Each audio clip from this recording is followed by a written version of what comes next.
Perhaps we need some outside universal threat to make us recognize this common bound.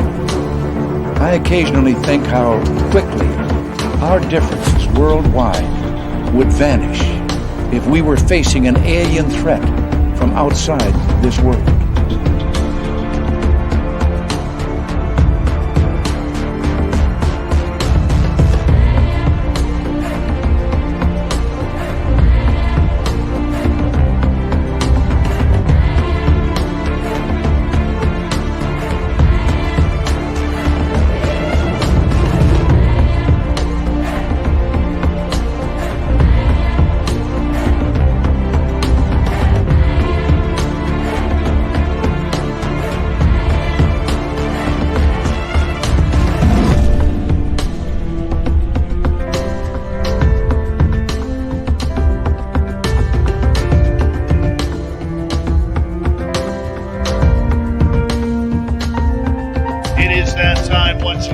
Say hello to each and every one of you in YouTube land and on Twitch as we get going for Spaced Out Radio tonight.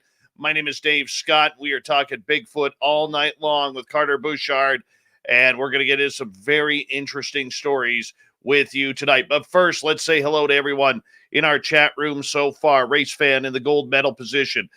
Gorgeous. Cosmic Fleur taking home the silver with Niccolo and a bronze medal there. Mennonite Abe, Mike Roberts, Simon Wales, Todd Purdon, Kevin, Jeffrey DeRuin. What's going on? The lovely Fidgety Aura is here. She'll be signing autographs after the show. Line up to the left of the studio, if you don't mind, to the left of the studio.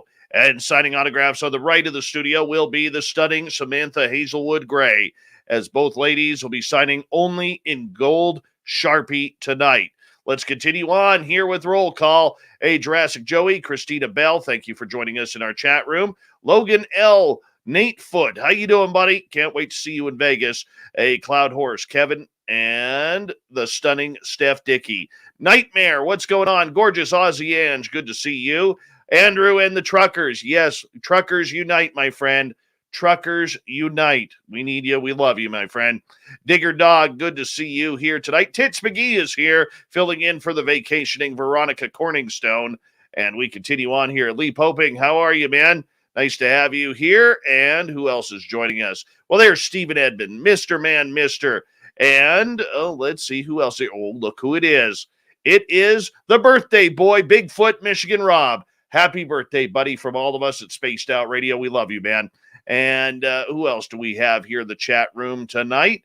We have Grand Paul Holland and Millennium is here. How you doing, buddy? Who else? Sunsaver, welcome back. And let's see who else is here. Oh, well, let's just scroll on down. Glenn John McEnroe is here, the pride of Wimbledon. And Greg O'Brien, how you doing? Good to see you, my friend. Well, there she is. Manitoba Becky. They call her the Wheat Queen in Brandon. Russell Gill, nice to see you. The gorgeous Melissa Nicole, thanks for coming on in. Doug Shelby, good to have you here. Sugar Britches, thanks for joining us. Richard Elmore, the Richard Elmore is here. Double Tim, good to see you, my friend. And who else is here tonight? Well, let's take a little peek, shall we? 405er. Nice to have you. And Luscious Jules, good to see you back. Randy Spurl, always a pleasure to have you here. The dazzling Don Hendrickson has returned. Downshift, Noble Patrick, good to have you back, guys. Thank you for joining us. Grandmaster, a.k.a. Gong Show, nice to see you. And who else is here? Aiden, the gorgeous and talented Heather Vegas McIntyre has returned. We love her around here. Yes, we do. All right, moving on. Skip to Malou, stunning Sonia, video game player. Good to see you all here. Chris Miller, welcome to the show. The gorgeous Simply Coco, please let us know what your drink of choice is for tonight. We would greatly appreciate it. Lovely Lauren, nice to have you here. Blue Chicken, GJ Hartwell, or GJG Hartwell, there we go. Awesome Annie Svensson, nice to have you back. It's been a while. And Project Blue Book, Mr. Lurks-a-Lot. Nice to see you both here.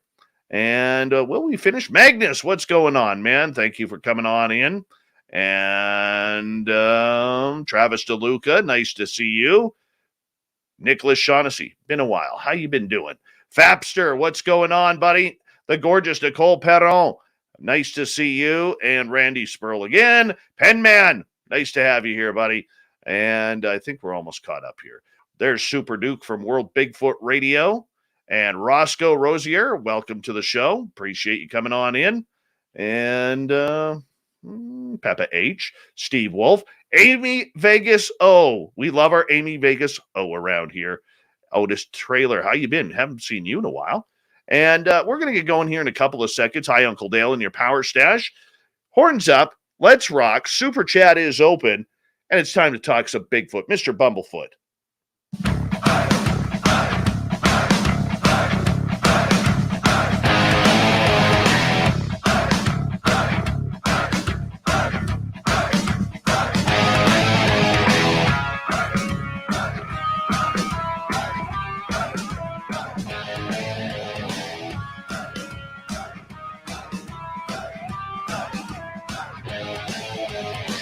From the mountains of central British Columbia to you listening around the world, this, my friends, is Spaced Out Radio. I am your host, Dave Scott, sitting in the captain's chair of SOR headquarters. We welcome you to tonight's show on our terrestrial affiliates around North America, digitally on TalkStream Live, Revolution Radio, and KPNL. All of our archives are free. Go to youtube.com/Spaced Out Radio. Do us a favor, hit that subscribe button. You can follow us on Twitter at Spaced Out Radio, Instagram at Spaced Out Radio Show, and now on TikTok at Spaced Out Radio. Our website, spacedoutradio.com. We have a plethora of features for you. Rock out and Bumblefoot, read Shirky Poo's Newswire. Check out our swag as well. Tonight's show is brought to you by Chive Charities. Help make the world 10% happier by visiting Chive Charities today. You can find them on our website. It's another wonderful night in the woods tonight on Spaced Out Radio. Carter Buschardt is here. He's going to talk some problems with the Bigfoot world, as well as some of his own encounters and stories that he has researched.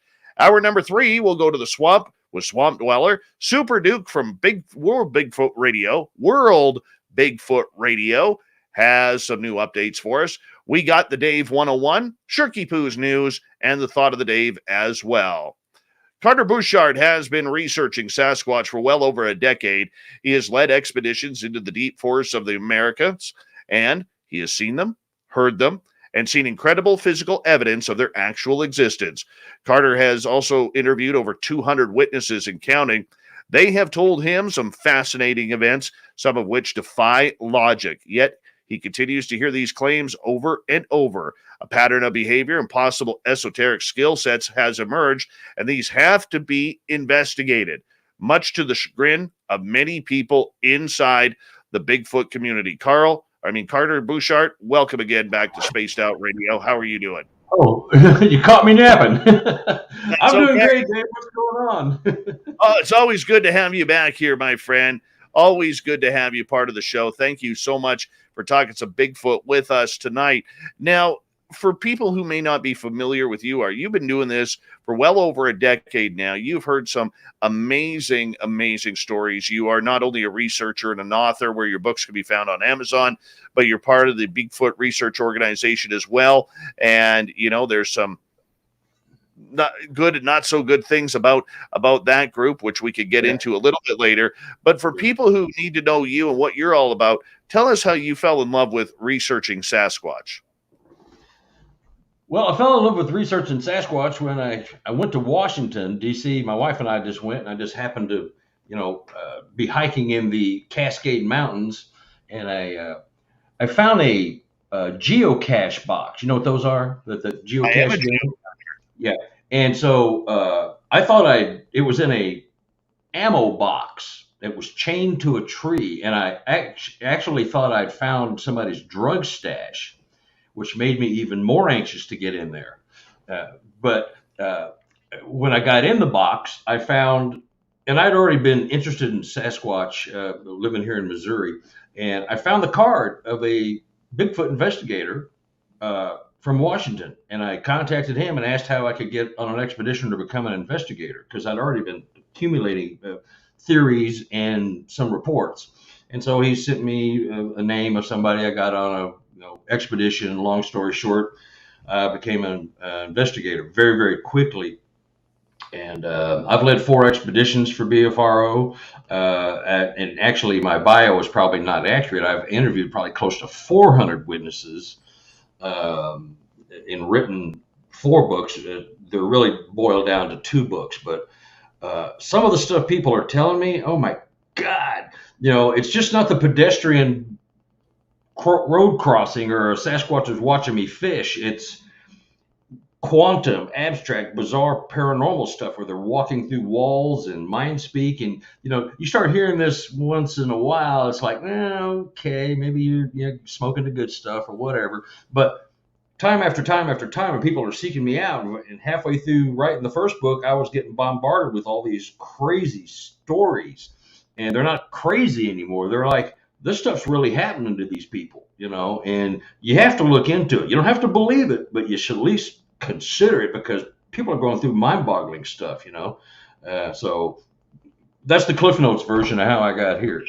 You are somebody, when we talked to you last a number of months ago, who is in a real conundrum, because you are someone who has collected a lot of very intriguing stories where 2 + 2 does not equal 4, and it shows something almost supernatural with this creature or surrounding this creature, which defies the absolute laws of the Bigfoot Research Organization, that absolutely has nothing to do with any reports with the woo factor. Yeah, it's depressing, and it's kind of sad, but I when I do reports, I'll give you a little background. When I do report, I was a realtor for a lot of years. Still am. I still real estate part time. But my anal retentive methodology is, when I finish something, I make a copy of it and file it away. You keep your paperwork. That's what you do. You have a paper trail. And then when I started seeing some of my reports published, there was stuff missing. The esoteric, anything that shows any kind of intelligence or the ability to count or speaking or cloaking, that stuff was just taken out. Yet they would publish the report. They would just take out that stuff. And I broached the subject, and nobody would talk to me. And I've had probably 6, 7, 8 reports completely sanitized, where the stuff that really gets your attention and makes you question what's going on is gone. And that's not fair. And I had a couple of witnesses call me and bitch me out. What's going on? That's not what I told you.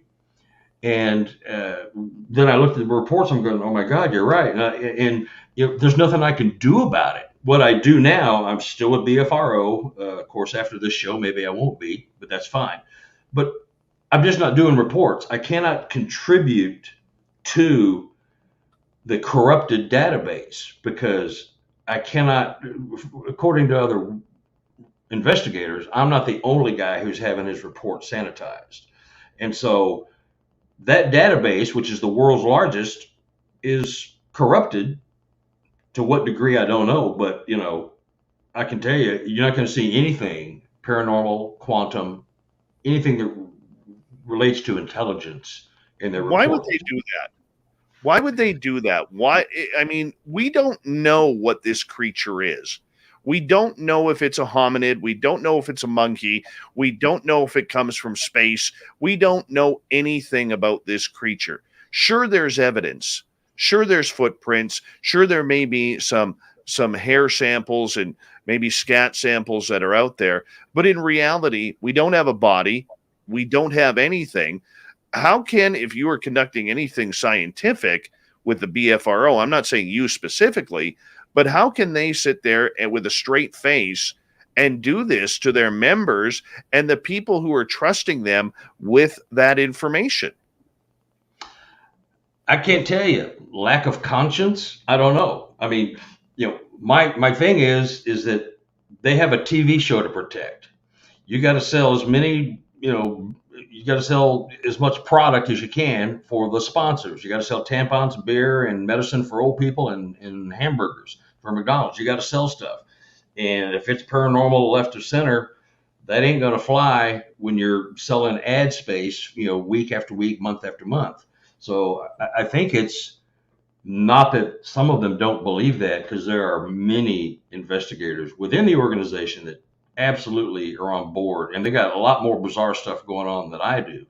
But they got a TV show to protect. And so anything that has anything to do with any kind of intelligence or paranormal is just out, because that's not what the mainstream public wants, which is a bunch of crap, really, because they do want it. Because like you said, there's something about these beings that is freaking everybody out and freaking BFRO out. They just don't want that out there. And so, yeah, but sometimes the truth hurts, and yeah. sometimes, Carter, you have to be able to say, look, we didn't think it was this, but the evidence is pointing to this. I mean, that doesn't hurt anybody. All it does is it expands the knowledge of what they are doing, and what they're doing is conducting opinion. They're not conducting anything scientific. They're conducting opinion. And they bill themselves, or they did, as a scientific group, and there are people like myself. I try to be as scientific as I can. I'm just an old, dirty, old hippie musician who got into Sasquatch. But, there are guys with a lot more education than I, that know how to proceed in a much more scientific bent. But if it doesn't matter what you do, because if you want to share those on that platform, the BFRO.net, if it relates to anything left or center, forget it. That is exactly. So wrong. Roscoe, exactly. Tell it like it is and let the people decide. That is absolutely correct. Because what I've told Matt and others in the food chain there is that you think you're going to lose a certain percentage of your audience if you start going into the woo, and I really hate that word. It doesn't. It's kind of it's a dirty word. But if you lose those people, you're going to gain the ones that you were shunning in the past. If you just admit, well, we might have been off on that, we might have been off on this. Here's the reports as they are, and there's nothing I can do about it, because if they wanted to do something about it, they're aware of my opinion and others, and they choose to do nothing. What does it take? Do shows like this have to continue to call them out? Do shows like this have to, call a spade, and and they're playing clubs when everybody else is playing spades? I mean, what do we have to do here? I don't know. If it was like a grassroots uprising, somebody with a lot more clout than I would have to probably get in and do something about it. But all they will do is just push a button and delete me from the the investigator list, and I'm out of there. I don't get to see anything. Well, that's okay, but I already know what's going on. I've got probably 6 to 8 of my reports that I made copies of, and they're missing paragraphs, key sentences. And it's just like, it's insulting to the witness, because that's exactly the thing they fear. And that's why people don't come forward, because you come forward with your paranormal stuff where you're hearing mind speak and they're cloaking and walking through a tree, or appearing to walk through a tree, or whatever it is they're doing. And they won't come forward with that because, the last guy I told just laughed me out of the warehouse, and I can't come around anymore. My wife thinks I'm crazy, and blah, blah, blah. So people just shut up about it. And that's kind of what they want, because now they can go about their show without being interrupted. All you got to do is just tell the truth once, twice, 3 times, and you will lose a few, apers, the flesh and blood only. And I believe they're both. It can be both. And you'll gain all the people that are hiding in their dark rooms at night, afraid to say anything to anybody, but they're bursting at the seams. They want to tell somebody, and they can't unless you want to call me. And I listen to it all day long, and if it's a great story, it might end up in a book. And people buy books, and then they start reading about these events, and Oh, look, honey, that's what happened to us. Oh my God, let's call this guy. Let's call somebody because he's saying it and he's saying it. So let's do something. There's hope, you know. And Well, the so problem is, and I think you hit an important piece of the puzzle here, when you eliminate portions of somebody's report that they have given to you, you are immediately causing distrust with the person. And to add to that, they're going to tell other people on social media, don't send your report to BFRO because this is what happened to me. I gave them my report, they edited it, and they made the report different from what actually happened. And mhm. that is ridiculous because for a lot of people, Carter, and I'm sure you're going to agree with me on this, and our audience isn't stupid either. They're going to understand what I'm saying here. Whether it's Sasquatch, UFOs, aliens, ghosts, a lot of these encounters traumatize people. They don't understand. It hurts them emotionally. Some actually get PTSD from it. Yeah. And this is the reality of it. And if all of a sudden you get a group that is supposed to be prestigious, like the BFRO, is changing the report, that only adds to the psychological problem of what is going on within the community. Yeah. No, best way I can portray it is I think BFRO went to bed one night and they woke up and thought they were the U.S. government. And so they can lie and disinform us and manipulate us however they want because they've got the big database. So, I mean, like you're right. It's totally wrong. And it does alienate people, you know, and I don't, you know, we were talking earlier about, you know, the Sasquatch world and how cruel and hateful it is, you know, that doesn't contribute any to that. That's a whole nother problem entirely is, you know, the egos and the race to be the one in the Bigfoot world. So yeah, it's very frustrating. You know, if I had, you know, a couple, you know, tens of thousands of dollars to start a really big website, I'd be taking the reports and, you know, and there are some people that kind of yank your chain a little bit, you know, and there's ways to weed them out. And I've heard a lot of strange stuff, but the stuff I put in my book, I think I've vetted all my witnesses the best I can. And some of the stuff is like mind-boggling, blow your mind. You got to be kidding me, yeah, you know, kind of stuff. But it's happening, and other people who don't know about these other people are telling me the same thing. They don't want anything. They don't want any. They want anonymity. They don't want their names out. They don't want any money, fame, fortune, nothing. They just want to find a place to tell their story without being laughed at and snickered at and ostracized. And that's what I'm doing. I'm taking these reports, and by God, there's some there's some crazy stuff, and it ties into potential UFO, ET, Sasquatch. I mean, parallel dimensions and changing your vibrational frequency. It just gets into stuff that people are going, what? You know, and the problem is, you, me, everybody, the day you're born, the day you come out of the birth canal, you are educated about how the world is. You know, a teacher who taught the teacher who taught the teacher who taught the teacher, multiply that times 10 generations, 250 years of disinformation. They're handed a book and they tell you, you know, this doesn't exist, UFOs don't exist, Bigfoots don't exist, Dogman doesn't exist. Oh, wait, the government was lying. UFOs do exist. Okay, they lied for 80 years. Okay, our bad. Sorry. But, you know, so it's going to be the same with Sasquatch. We're taught that these kind of things just can't be, you know, other than a dumb ape. Anything with intelligence that can count, read, uh, you know, And, leave and yet, clear. and yet Go that ahead. goes against the grain of what even Dr. Jeff Meldrum says, Yeah, you know, because he does believe there is an intelligence there.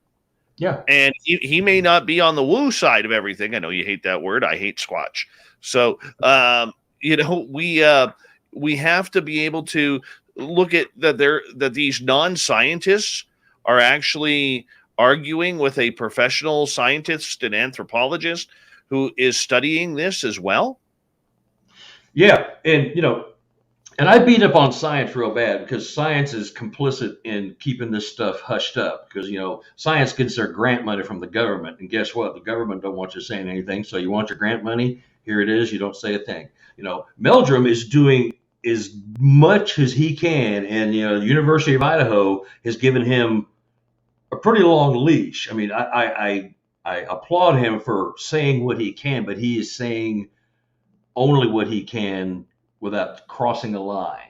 You know, his beliefs and what he says in public may be two different things, but, you know, he's doing good work and he's keeping the feet in the fire, but he just can only go so far without jeopardizing his career and pension and tenure and all that stuff. And I get all that. I hate it, but that's the way we're designed, you know, so that's the way it is with him.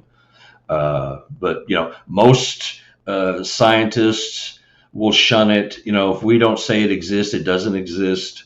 And we have to see it. We need to have a body. And there's some really good work done by some really smart people in the Sasquatch world. And they will rival science as far as DNA and anthropological studies and stuff like that. You know, they just don't have a bunch of letters by the name, so they don't count. You know. Oh, very true. Very true. And unfortunately, you do need those letters in order to get your point across with some sort of credibility. Otherwise, you're just a wannabe. I mean, I just don't know how much more evidence we need. Granted, we don't have a body that we know of, Carter. But I mean, with all the footprints, with all of the hair samples, there's been scat samples taken, fingerprints taken, footprints taken, not just the print of the foot, the casting of the foot, but the actual print on the bottom of the foot. You know, the dermal ridges. Dermal ridges.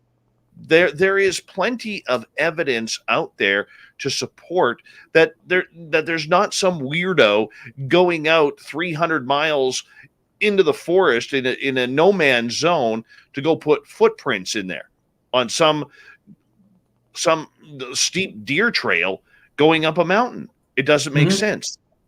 No, it doesn't. It doesn't. I mean, if you're going to be a hoaxer, you want attention. The last place you're going to get attention is 200-300 miles into the bush. It just ain't going to happen. You're going to do it by the picnic trail by the lake at the conservation area where mom and pop and the kids all have, you know, dinner and stuff. And, oh, look at this Bigfoot.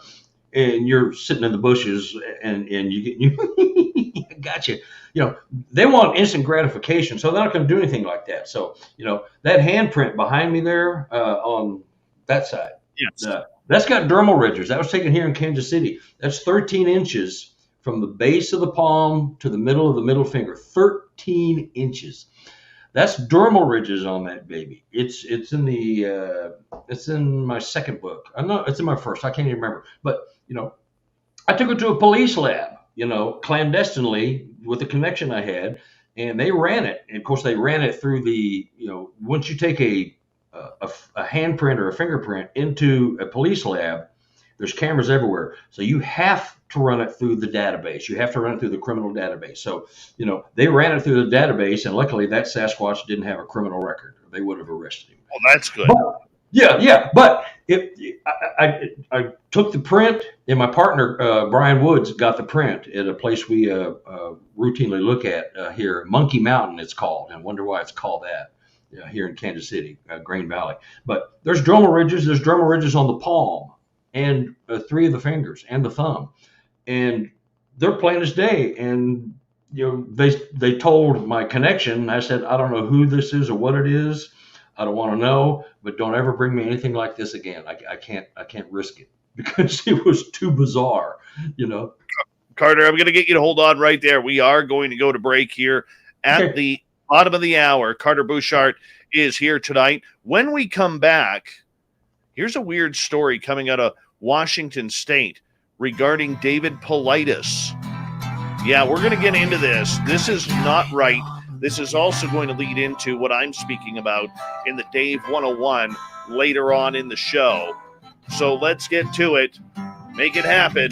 Spaced Out Radio, talking Bigfoot all night long. Right here.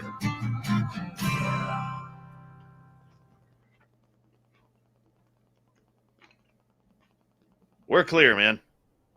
All right. You know, it's really, really frustrating, but, you know, I've been hearing so many good things. Literally, I would probably start a BFRO type website, but it's just too much money and there's a lot of work, you know, and you know, A lot of the reports that are on. You need a full-time webmaster, that's for sure. Oh yeah.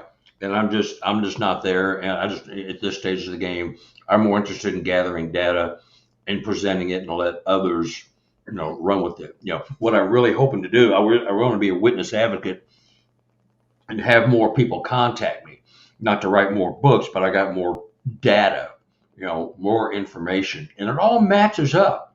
It all matches with other people that don't have any skin in the game other than wanting to tell their story. It matches up. The weirdness of it all. It's just bizarre. The guy in Canada, a creature reached his hand through his wall, put his finger on his forehead, zapped him, knocked him out. He had an out-of-body experience. He's looking at his dead body on the floor. This creature was trying to get his attention. He's been dealing with this creature for 40 some odd years. So stuff like that, and how do you debunk that? You just can't, because it matches up. And with him, because he's got a plethora of data, is that he's meticulous with all his details. And if I make a mistake, he goes, no, that's not right. It was on the left side of there. He would correct me on just minutia. And hoaxers don't do that. They don't take that kind of time, And so he's got it all down, and he's been living this for a long, long time, and nobody will talk to him. He's been on a couple other talk shows, and his name is fictionalized in the book, David Allen. Oh, I was going to look. Are we still off? Yeah, just remember the audience can hear us here, right? Okay, hang on.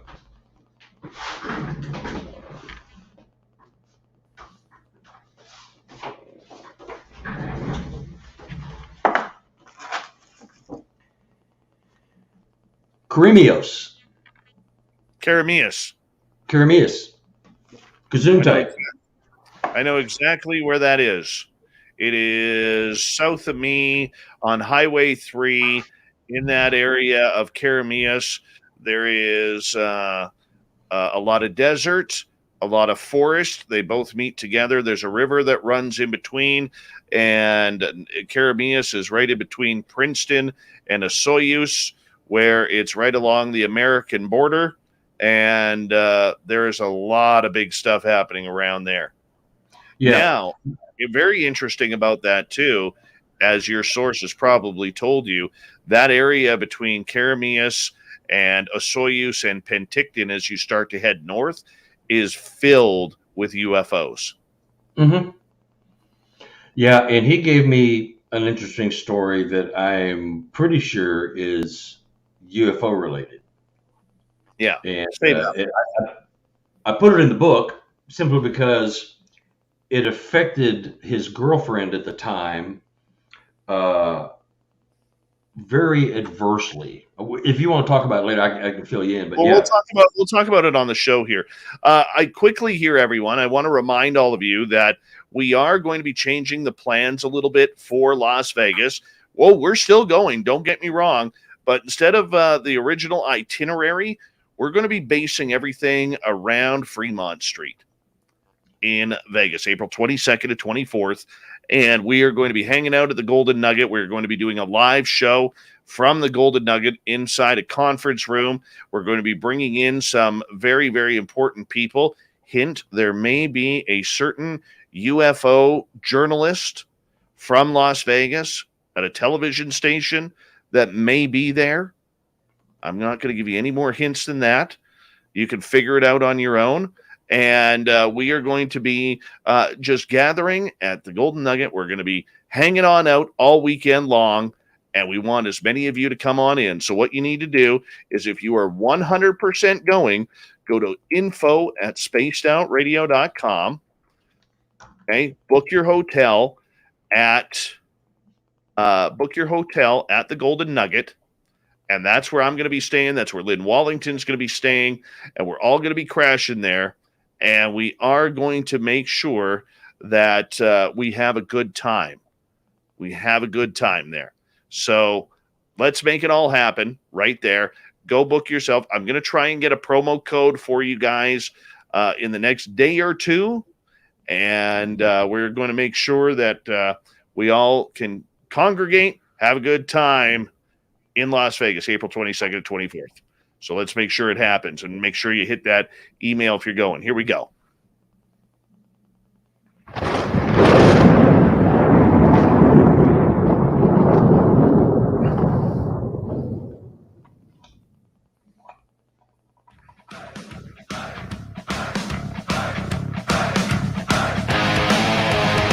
Second half hour of Spaced Out Radio is now underway. My name is Dave Scott. Thank you so much for taking the time to join us. We really do appreciate it.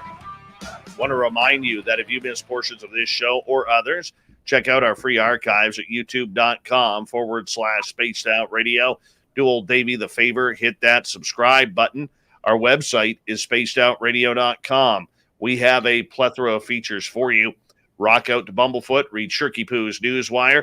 Check out our swag as well. Follow us on Twitter at Spaced Out Radio, Instagram at Spaced Out Radio Show, and now on TikTok at Spaced Out Radio. We continue on with the Sasquatch talk tonight with our good friend Carter Buschardt.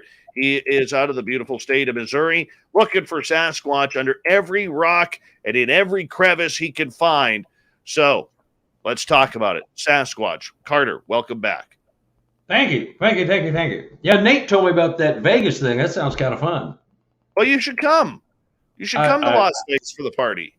I might. I'm dwelling on it. So, yeah. So April, what is it? Well, we should announce to our radio side, April 22nd and 24th at the Golden Nugget on Fremont Street in Las Vegas. We are gathering with our Spaced Out Radio listeners to have a weekend getaway. Just us listeners, hanging on out, sharing some good stories. We're going to be doing a live show on the 23rd on our YouTube channel. We're going to have some special guests there. Our weekend host, Lynn Wallington, is going to host that. And we've got a conference room set up there. And the first 50 people who sign up at info@spacedoutradio.com are going to get a swag bag from us. I think we've got about almost 30 people already booked saying they're going. So it's getting there. We're moving on up, and we're going to be talking Bigfoot and UFOs and aliens and ghosts and everything over a few drinks, a few laughs, and maybe a game of cards. Yeah, I love Fremont.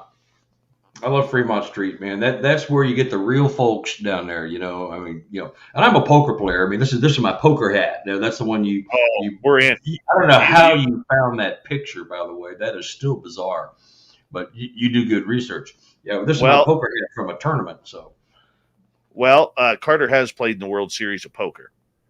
So, yeah, a couple times. I want to play you. I do. I want to play you bad.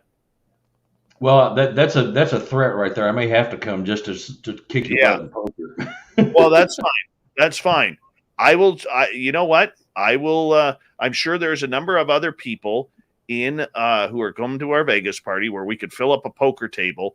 And we could have some fun. Maybe our own mini SOR tournament or something. Well, if you can go to most poker rooms, you can just say, "Hey, I want a table for my friends," and they'll throw a game down, and get a deal. So that's typically done. So we can do that. We can do that. Well, let's see you down there. How about that? Okay. All right. We got something very serious to talk about right now, Carter, because I know. You have spoken on the Sasquatch circuit. We're getting into conference time, and I thank Nate Rudd from from Washington, Idaho Bigfoot Society, WIBS, on Facebook if you want to find him, where he asked me, he goes, "Hey man, have you seen this?" And I'm like, "What's going on?" And apparently, and I'm not going to name the conference because I don't think when something like this happens that it should be named. But there's a conference at the end of this month in Washington State that originally booked David Paulides from the Missing 411 fame to be their keynote speaker.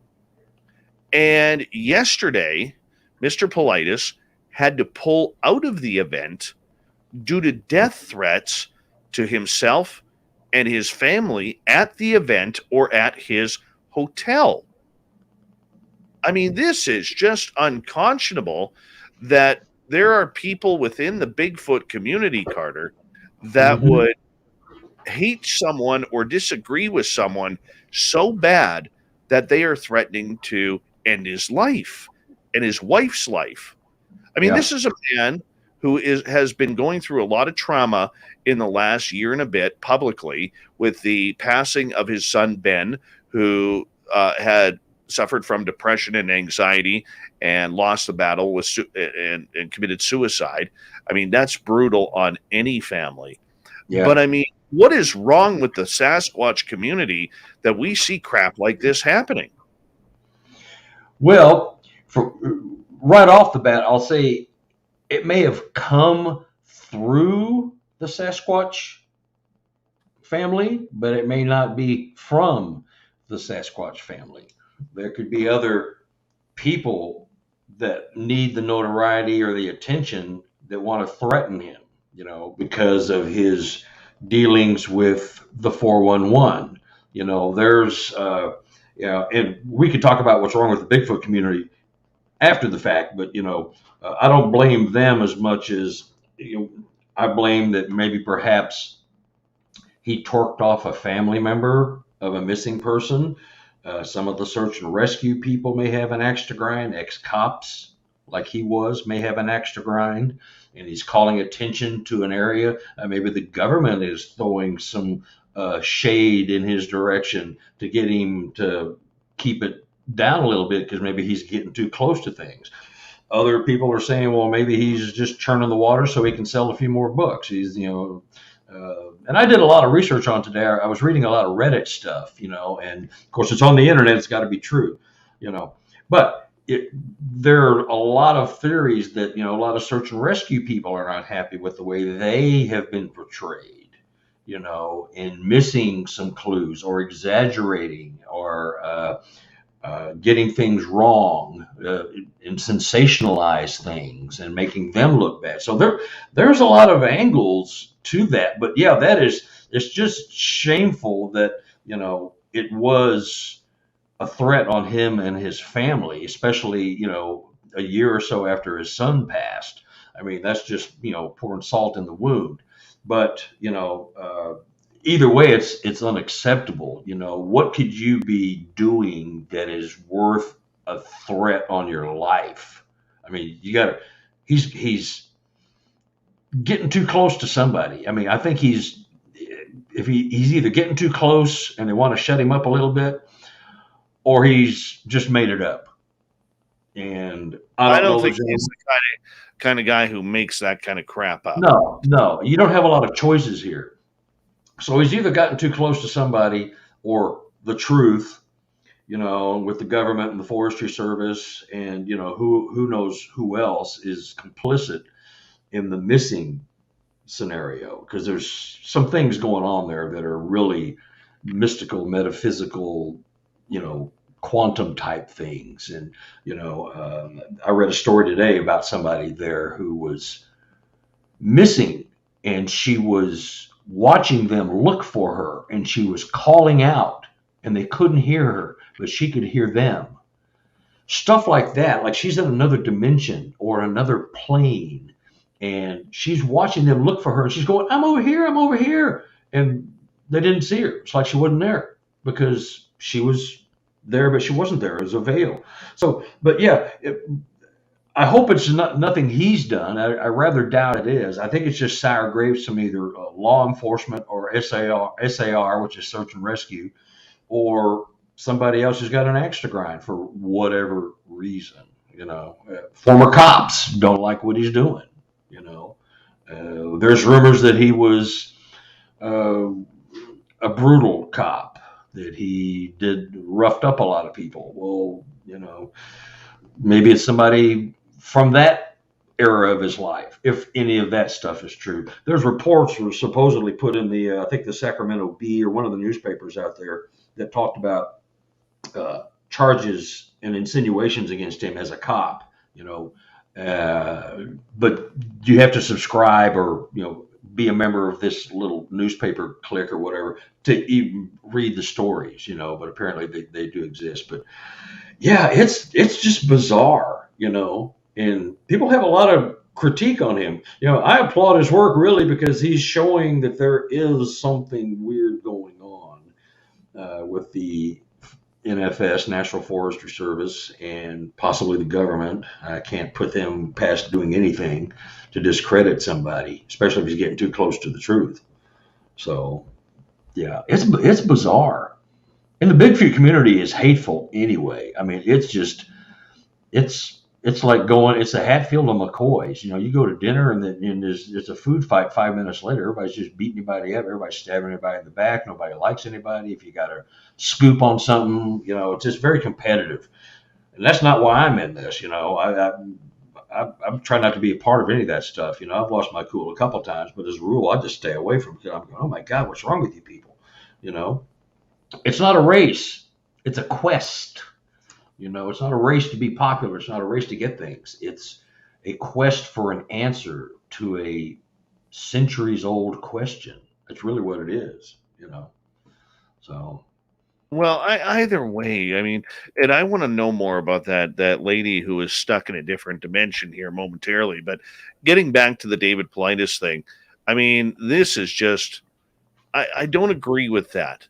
You know, that look, whether you have your enemies or not, and trust me, he deals in some very, very sticky type subjects, and he's, you know, not afraid to call people out. I mean, that's what he's been very successful at doing. He's called out law enforcement agencies, he's called out forest rangers, he's called out the military, he's called out government officials. He, you know, I mean, he has put a target on his back.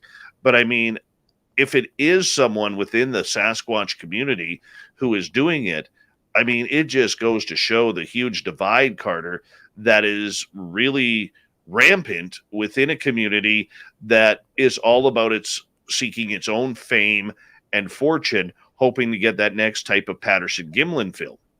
mm-hmm. Yeah, that's true. And, you know, I think it would be more that he's getting too close to something. He's ticked some people off, and they're going to try to hit him where it hurts. You know, I don't know what the anniversary date of his son's passing is, but if you take that and you start, you know, throwing, you know, shade at him and making him look to be a fool, and, you know, taking some inconsistencies in his stories or reports and blowing them way out of proportion. And Lord knows we all make mistakes when you're writing something or researching something. You'll make a mistake here and there, but it's not worth that kind of stuff, you know. And I hope for the Bigfoot community, it's not in the Sasquatch community, but it could be. I think it might be more the service, the forestry service, or the government, or fellow police officers just got an axe to grind, and they don't like the attention or what he's doing or what he's saying, and they're throwing stuff at him. You know, it's shocking. It's just like to where you don't want to show up to an event because someone. I mean, what are we coming to? Is an organization? Is we're all supposed to be brothers and sisters trying to find an answer to this problem, this situation, this question we've had about Sasquatch and who they are and what they are and how long they've been here. And we're all sidetracked. We're all going after the prize in a different way. And it's mean and hateful. It's counterproductive, which is what the government and other forces that be want. They want division. True enough. True enough. You know? But you know what? There's also a point though where this community, as we stated earlier, is so divided between the theories of what this creature is that people are literally getting into fist fights about it. Never mind online wasting time, you know, Twitter and Facebook posts that ramble on forever. This gets serious within this community because people do not want to give up their angle on whether it's a monkey or whether it's supernatural. I mean, it's childish. Yeah. Oh, it is. It's really high school. And I found myself a couple times getting caught up in a couple of conversations online, Facebook, with just ridiculous rhetoric, you know, and insulting rhetoric, you know. And somebody posted a photo out of one of my books, and they were tearing that photo up. Well, if there's not a name and phone number with that photo, then it's just a bunch of hooey. You know, that can't call himself a researcher because he didn't have a name and address of the guy who posted it. Where's the photo before and the photo after? Well, there's a reason there's not. You don't want somebody getting grief, because if I identify my source, he's going to get roasted, and who's he going to be pissed at? Me, So you don't get, but I had to call a couple people out, and then I realized I was getting cut off in their own game, and I was stooping to their level. I was going, oh God, and I've got, a little bit of a temper, but it's not worth it. It detracts from the goal, which is seeking the answer. So, it's amazing how hateful the Bigfoot community is. We talk a good talk, but what brings on that hate? I think everybody wants to be the one, and I see these little groups pop up and they disappear in a couple of months. They put up the same photos and the same theories and the same blurry photos and the red circles and all that junk and structures and stuff. And it's stuff that it's been regurgitated. But there is potentially millions of dollars at stake if you have the smoking gun. You've got the type specimen. You've got a body. You've got something that you can take. And boy, the fight for that is ridiculous. I think that's what sparks it. People want attention so bad, they're going to do almost anything to get it. And if you've got a theory and they don't agree with it, you're stupid. You're dumb, and I'm smarter than you are because I can't believe you believe that. And people fall into it. Then you get all these factions fighting, and it clouds the waters, and we get nowhere. So here's what I see from an outsider's perspective. I see people who are out there, Carter, who are adamant that they're the ones with the answer. Yeah. And nobody's going to tell them different. Whether it's the guy in British Columbia here who, this is a monkey, it's a monkey, it's a monkey, we're looking for a monkey. You get the other people where this is Gigantopithecus, it is nothing more than a great ape here, and no, it's a monkey. No, it's the great ape. Well, then you get the stories of the First Nations. Shush. You guys don't know what you're talking about because we're in science. Then you have the people like you've interviewed and people who I've interviewed who said, no, man, this disappeared right in front of me. And then there was a UFO right afterwards. Explain that to me. Are they tied together? Real researchers who don't close door on phenomena believe there is a connection within the phenomena. Then you got the people, that little sect in Washington State, who believe Sasquatch are people too and need to have voting rights within every American election. Hear, hear. Yeah. But people are so steadfast that they don't want to hear anything else.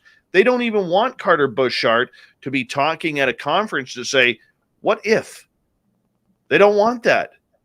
And people are willing to go to the death to support their own cause. Yeah. It makes no sense. No, it doesn't. It doesn't make any sense, And you're right. They do, they to the death is almost accurate. Some of the vicious hate and backstabbing and just trashing,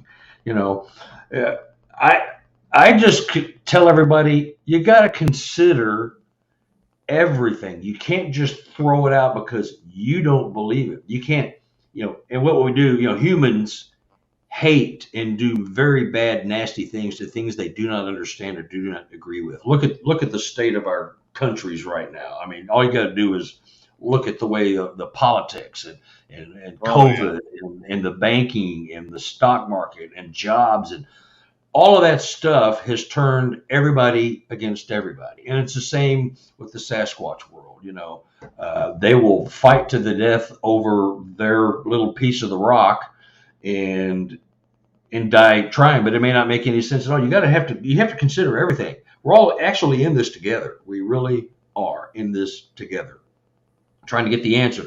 I think we're all a little bit right. We're all a little bit wrong. It's just theory because we don't have the type specimen. The government has the type specimen. Forest Service knows about it. My guy up in Canada, I've got a great story about what he experienced on a tree planting crew that tells you how complicit the forest companies are, the logging, timber and paper industry is about. You say nothing, you saw nothing, you see nothing, you say nothing, or you will never work in this profession ever again. So there's a lot of stuff fueling all of this. I agree with you. Yeah, it's just bizarre. But everybody wants to be somebody so bad, and you can be somebody on social media real easy. Open up a Facebook page, put some stuff up there, politics, science, Sasquatch, cars, whatever your thing is, and you can be somebody. The thing is though, if you came out with that next film, that next Patterson-Gimlin type film, it is going to be the worst thing that ever happened in your life. Yeah. Because your name and your family's name is now tied to that video that is going to be ripped apart for decades. Decades. If I had that film, Carter, I wouldn't release it to the public.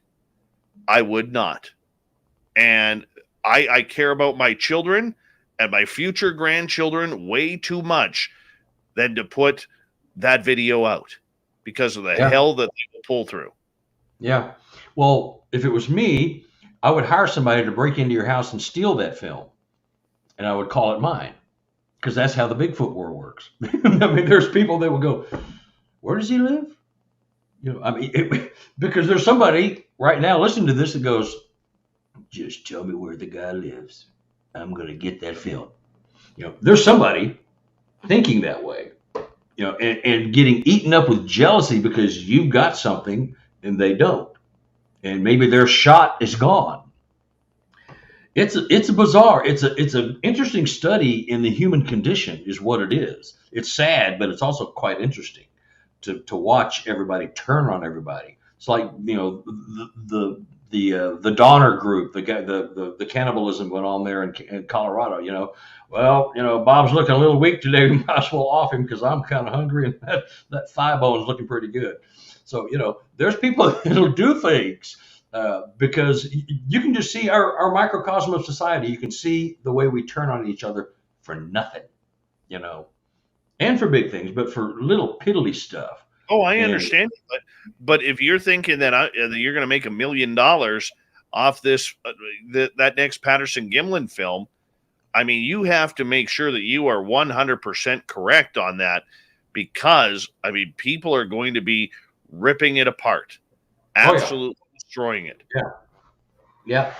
And people do that with a couple of my books, and that's fine. It's just an opinion, and you don't have to like it. You can just say, that's a bunch of hooey. That's all fiction. That's a bunch of crap. That's okay. That's an opinion. People do. It's a book. It's a book of theories and stories related to me, and I share it with everybody else. Don't kill the messenger is the last sentence in my book. Do not kill the messenger, because it's just stories that people are telling me. And yes, I do vet them best I can. And I don't think there's anything going on with any of these people that are in my books. But yeah, people are just hateful. They want attention. And it's just it's not research. It's vindictiveness. It's just sad. You really can't get anything done with it. There's too much noise going around. Oh, I hear you. Carter, I'm going to get you to hold on right there, because when we return from the break here at the top of the hour, Carter Buschardt is going to share with us some of his best investigations and stories of Sasquatch that he has come to and learned about to this day. I love Carter's stories. You will love Carter's stories too, I promise you. This is what makes great radio. Coming up in hour 2 of Spaced Out Radio, author Carter Buschardt, researcher, Sasquatch aficionado, and poker player extraordinaire. We'll be back right after this.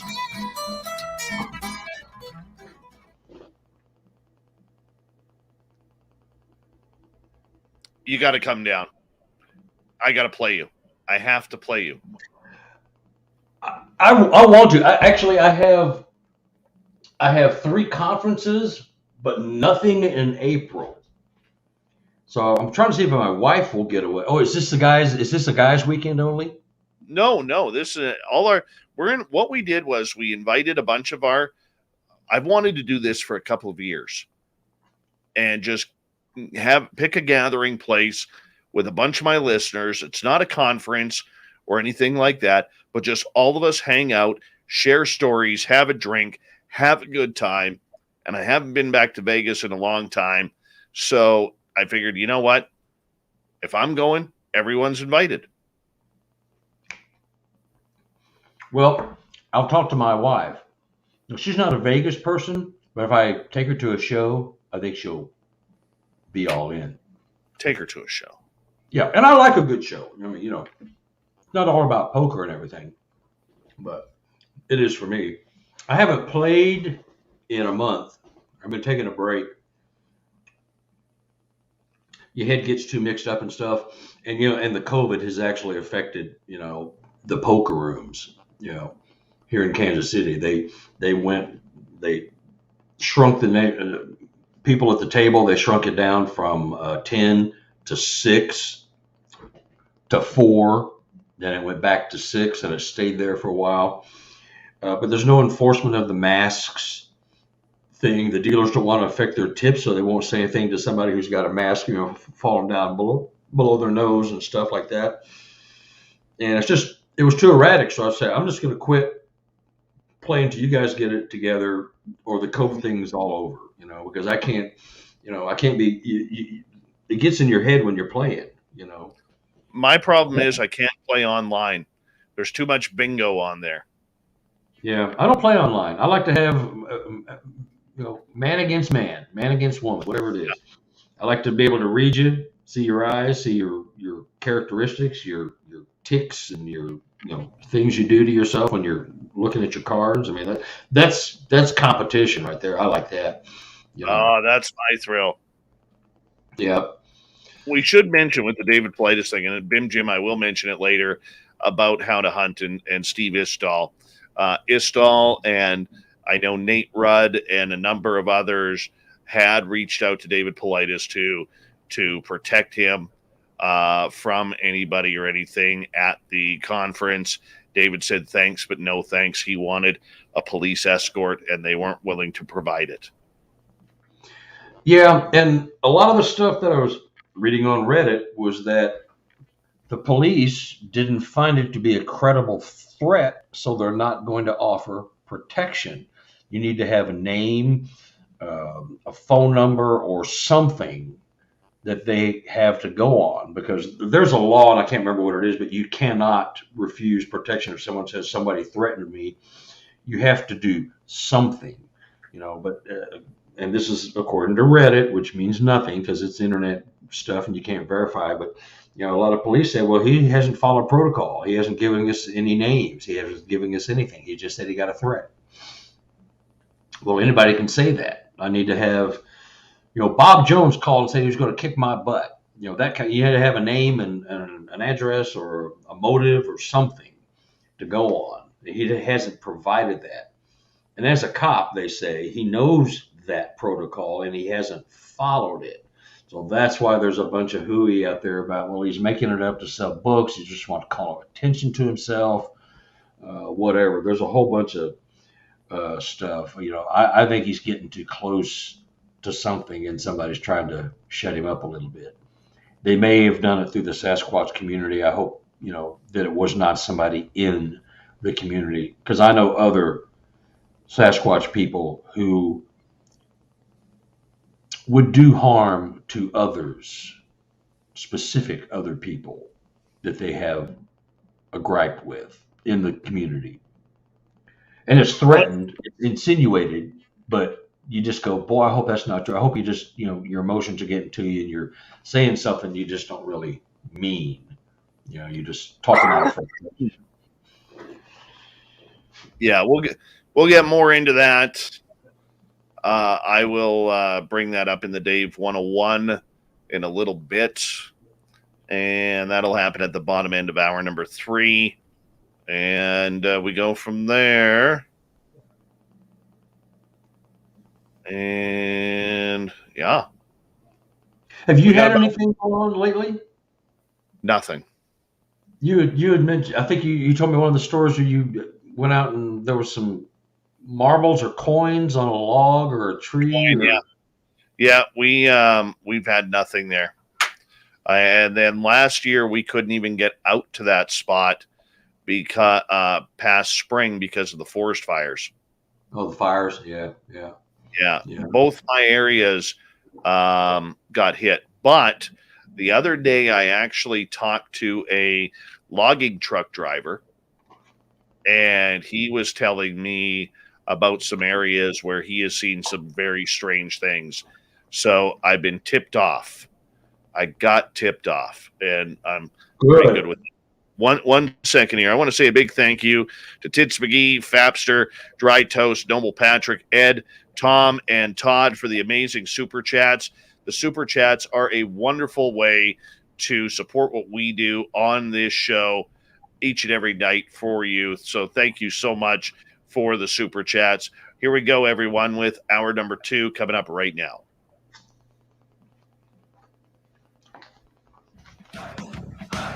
You're listening to Spaced Out Radio with Dave Scott. Follow Dave on Twitter at Spaced Out Radio and on Facebook, Spaced Out Radio Show. Here we go with hour number 2 of Spaced Out Radio tonight. My name is Dave Scott. Thank you so much for taking the time to join us. We really do appreciate earning your listening ears wherever you are on this beautiful planet we call Earth. Hello to everyone listening in on our terrestrial affiliates around North America, digitally on TalkStream Live, Revolution Radio, and KPNL. All of our archives are free. Go to youtube.com/Spaced Out Radio. Do old Davey the favor, hit that subscribe button. The Desert Clam is set the password for tonight in the SOR Space Travelers Club. Ganga. Ganga is your password. Use it wisely, Space Travelers, as the Clam sets the password each and every night right here on Spaced Out Radio. Our website is spacedoutradio.com. We have a plethora of features for you, including rocking out to Bumblefoot, reading Shirky Poo's Newswire, checking out our swag as well. Follow us on Twitter at Spaced Out Radio, Instagram at Spaced Out Radio Show, and now on TikTok at Spaced Out Radio. We continue on tonight with Carter Buschardt. You can find his books on Amazon, and, of course, he is a Sasquatch researcher the last decade or so, looking for the elusive creature and the experiences he's had along with others. Carter, welcome back. Thank you, sir. Thank you. Not a problem. Now, you have heard some interesting stories over the years about Sasquatch. Maybe it's supernatural, maybe it's physical, maybe it's just something that's right out of left field. What story has captivated you over the years and just makes you scratch your head? Well, there's several, but one, there's actually several, but one sticks out because you brought up the logging industry. And it's my guy up in BC, and late 70s, early 80s. He's lived in the bush for a long time. He's kind of a loner guy. So he's seen a lot of things, and he was getting a lot of hints that these beings were trying to communicate, but he just wasn't getting it. I'm just prefacing the story I'm telling you. But anyway, he was hired for a logging on a logging crew to go replant a forest. And as he tells me, Canada and British Columbia especially is really bad about deforesting. They go in and tear it up and rip trees out, and they really are really good about replanting and repairing the damage they did to Mother Earth. So anyhow, he was hired with 12 guys to go up and replant certain parts of the forest. And they went 15 or 20 miles into the bush, into places that probably no human has ever seen. He described it that way. It was just like pristine forest that had been logged, but they'd just gone through and torn it up. But you can just tell that nobody ever goes there. So him and 12 guys, 2 crews of 6, they were taken in a van from the forestry office way up into the middle of nowhere. And his 6 guys went to this one little group, and there was no roads. They had to just make their way through there. 6 other guys, the real macho hunter guys, they were kind of all banded together, and they wanted to go up over this hill to see if maybe there was some game so they could maybe come back and hunt. So they went running up into the forest. They went over this hill. My guy went to this little area that had been deforested, as well as where the guys went up over the hill. Anyway, they got out and they started walking around. The foreman just stayed in the van, and he was just sitting there watching them. And they start walking around, and the ground is pretty much bare. And there's literally hundreds of footprints, anywhere from 8 inches to 25 inches. Bare footprints, Sasquatch prints, big, massive things. And they're all, and they've got these pouches on them with their trees in them. And so, the little seedlings that they're supposed to plant. And so they're all walking around looking at it, and they all suddenly get real giddy. Like, oh, look at the pretty prints. They were just walking around like they were stoned out of their minds. Something came over the whole crew. They were just delirious and looking at all these prints. Now, they had found bushes, big bushes that had been pulled out of the ground very carefully, and holes dug on the side of this hill so you could get into the bottom. There was a cavity at the bottom of this root ball where the juveniles could get in, and they could suck on the roots and get all the nutrients out of the roots. When they got there, there was still dirt falling back into the footprints like it had just happened. These creatures were just there. There was saliva dripping from the bottom of these roots, from these root balls. And my guy crawled into one of these holes. He dug it out a little bit more. He crawled into there, and you could get under there, and you could see the saliva dripping off. The beings, the Sasquatch kids, or even adults, were sucking the juices out of these. It was just crazy. And they pull these trees up and bushes without damaging the root ball. And so you could plop them back down. And so they found footprints all over the place. They were just going crazy. And they were just like, but it was like they were stoned. Like, oh, looky, oh, look at that. Oh my gosh. Oh my. It was funny. It was hilarious as he describes it. And they found a lot of mice holes that had been dug out. And what he gathered was that they were teaching the young ones how to hunt mice. And they were, because they could see the little footprints. Anyway, so at the time this was going on, all of a sudden they hear all this screaming, and it's coming over the hill where the big macho hunters had gone. And they see these trees, these 100-foot trees just swaying. They're just being, rocked back and forth. There's no wind. These trees are being shaken, and they heard this screaming and yelling from these other guys. And they come running over the hill, and their hair is sticking out. Some of them had 2-foot-long hair. Their hair was sticking out like they'd stuck their hand on a Van de Graaff generator. It was sticking out, static electricity. And they were mortified. They were screaming, they're after us, they're after us. And they were just screaming. They were out of their minds. Some of them were crying. They were just scared to death. But their hair was staying. They could see where the hair follicles are into the head, the root ball. It was just swollen. You could see the little dots, like little pimples with hair growing out. It was just crazy. So the foreman finally gets wind of all this. He kind of goes, oh, what's going on? And he runs over there. He's going, what the hell's wrong with you guys? You're running all over. You're trampling up all. How come you're not planting your trees? You just threw them on the ground, because this was the guys that were just like, whoa, looky. It's crazy. It's wild. Oh, look, this is so beautiful. And then the hunters. And so he talks to them all, and they're going, they're after us. They're after us. What? I don't know. They're after us. Not one of the guys say they saw a Sasquatch, but they knew it was a Sasquatch after them, because they had these images planted in their heads. They told them later. So the foreman interviews them all, and one by one, and then all as a group. And I said, all right, y'all get in the van.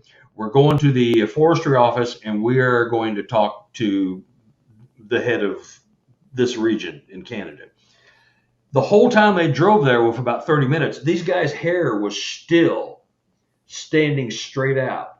And they almost got into a couple of fights because they were laughing and joking about their hair. They're wanting to touch it and everything because these guys were still kind of half giddy. Bizarre, just bizarre behavior. So they get there and the guy talks to the head guy there talks to all of them and all of them separately and then all of them together. Basically, he says, this never happened. You don't say a word. If you do, you'll never work in the forestry industry ever again.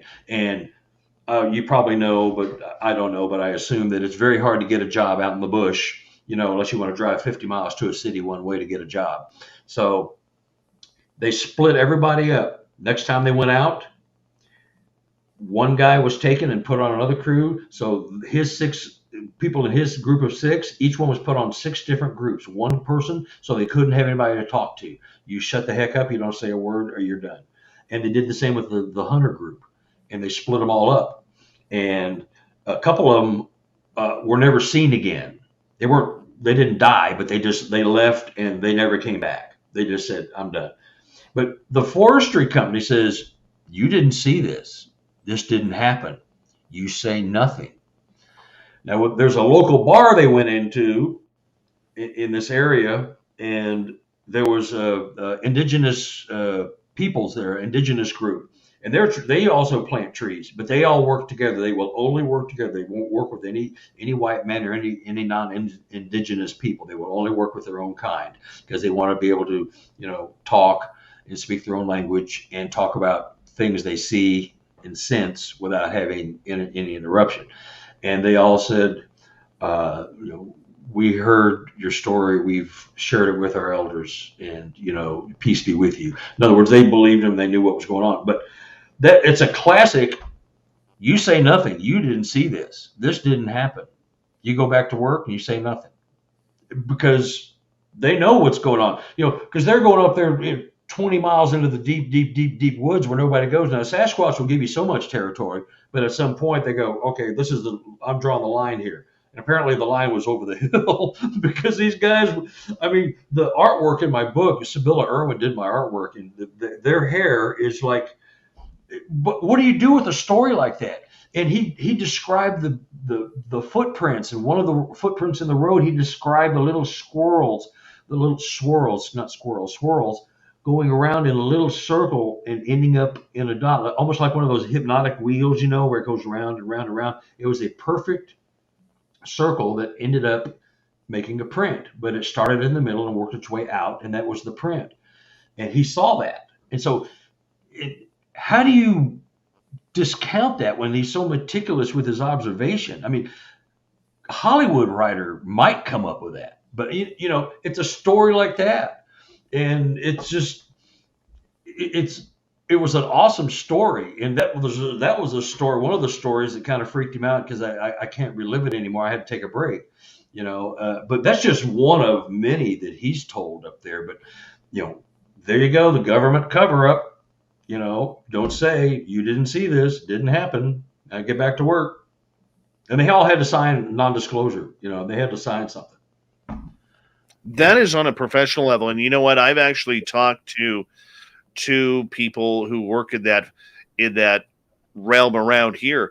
I remember coming up and I was driving to find some rocks for my rock garden because we got a lot of pumice rocks up here. And I got pulled over by a conservation officer, and he asked, I had my son in the back in his car seat, and the guy was really cool. My son had a toy shark in one of the cup holders. He goes, do you have any guns, fishing rods, or sharks in your vehicle right now? Right? So I asked him point blank. I said, so seen any Sasquatch? Oh, well, yeah, I see them all the time. I said, no, I'm serious. Have you?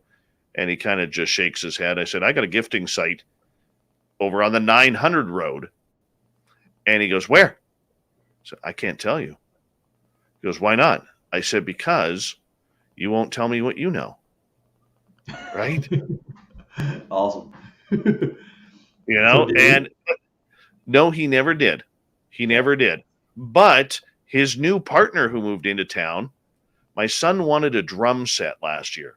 I buy a drum set, and lo and behold, it's the second conservation officer in town. So now I have it in, and hopefully it works. Yeah.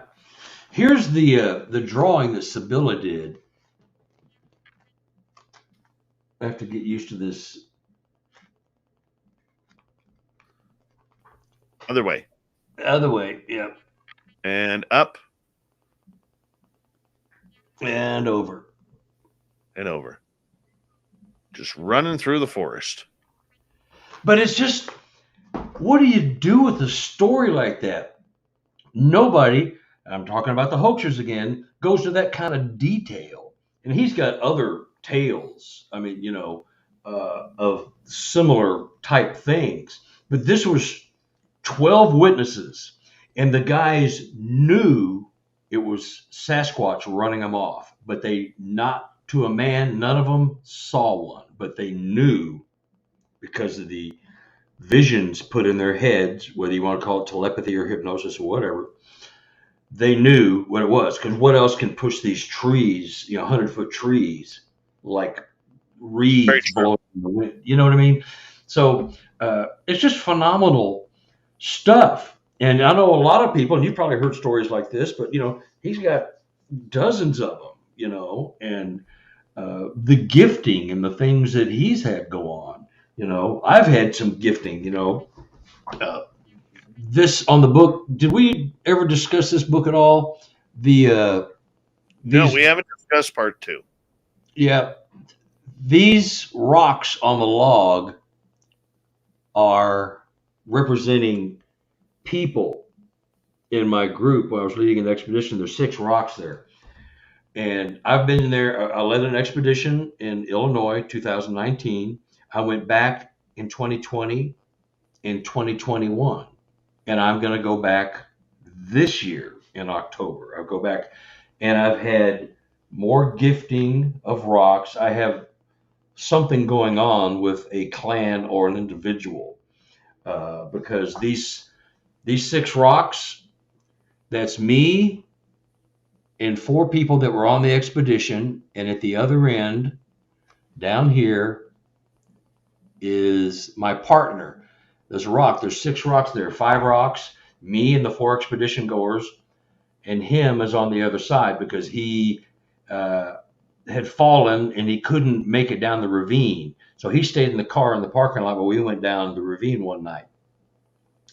And the next night we went back because we had an awesome experience, and he stayed back at camp. So the next morning before I left, I went back to retrieve my cameras, and I found these rocks. And it's like, oh my gosh, there were 6 of us. There's 5 rocks. There's 1 pointed rock, which is me, the expedition leader, and the 4 expedition goers. And then there's Harold at the other end, who was there, but he wasn't there. It just, the hair on the back of my neck stood up when I finally figured out what that was. So I was looking at that. Wasn't here last night. I put one of my trail cameras right at the end of this log, hoping to catch something, and I didn't. But there was that. And I went back 2020, and the rocks were still there. We went back this year, and it had been cleaned up. Harold finally made it down there. He went down to where he couldn't go. He was healed up and he could go. All those rocks were gone. There was 1 round rock that represented him that was at the other end. It was on the other end of the log, and it was just there. It was, and I'm tall and skinnier than him. He's kind of short and round, and this is a short round rock, and my rock was like long and skinny. So it represented him, and they were acknowledging the fact that he finally made it down there, and they moved the rock from one end of the tree log to the other. You just, that sounds made up and too incredible, but you just go with the numbers and the serendipity of it all. What else would that be? And we're going back next year, this year in October, and I guarantee you there'll be something going on. And I've had other things going on in my head. I'm seeing things. They're communicating with me, which is a whole other story. But it's just mind-boggling, and you cannot tell me. People tell me stories all the time, but I'm experiencing this stuff, and you cannot tell me that this didn't happen. That's my reality. You can't take it away. You can poo-poo it all you want, but it happened to me. And it's the same thing with these other people that are telling me these stories. You go, I can't take that away from you. It happened to you. You're so sincere, and I can tell you're emotional. Some people are crying and upset when they're reliving these things because they are shaken to their core. I mean, they are creeped out, because they just can't believe that this gigantic creature can do these things. But Right. it happens, and you see it. You've had stuff go. I mean, what do? You listen to somebody goes, "Come on, Dave, you're full of crap, man." It's your reality. It happened. You do. Were those rocks quartz by chance? Pretty much limestone. There's no polished rock. There might have been some granite there, but they're really this ravine used to have water, so they're kind of tumbled, but it's real narrow. And we got there's no quartz because I know the thing about the crystals and stuff, Right. Up Not here, there, they're more concerned about the symbolism. Right. Up here, people have been left a lot of quartz rocks. We have a lot of quartz veins up there, don't you? You have a lot of quartz rock, period. Lots of quartz, lots of pumice. What's the other something andreodite or something? It's a black, looks like black flint. Oh, I haven't seen that. There. Out in my area, we get these really cool greenish blue, aquamarine colored rocks that look like shale. Mm-hmm. Well, my guy in BC,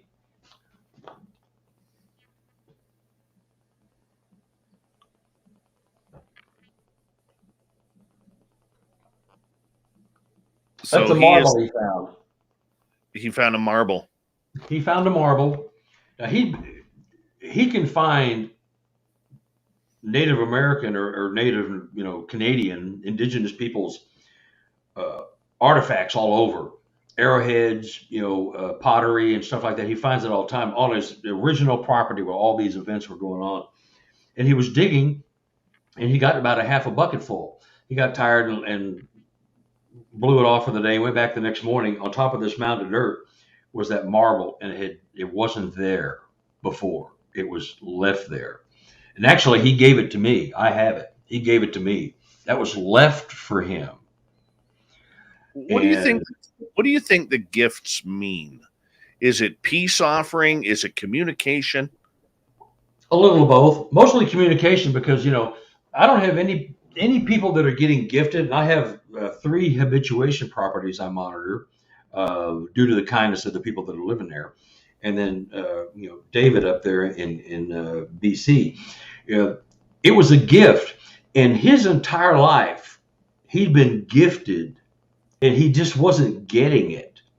And so these creatures, these beings, got kind of forceful with him because, believe it or not, they were assigned to him. Zap, and that's this guy here on the book. This is the first book I wrote. This is the creature that had been following him and his dad for 45, 50 years and trying to impart knowledge and wisdom. Incredible.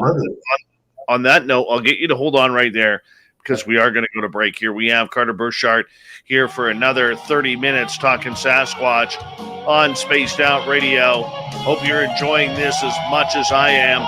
More stories from Carter to finish off hour 2. When we return, you can find his books on Amazon. Spaced Out Radio. Bigfoot Talk. Next.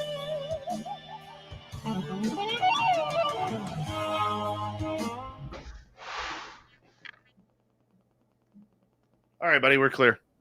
All right. So I'll show you this other mineral here.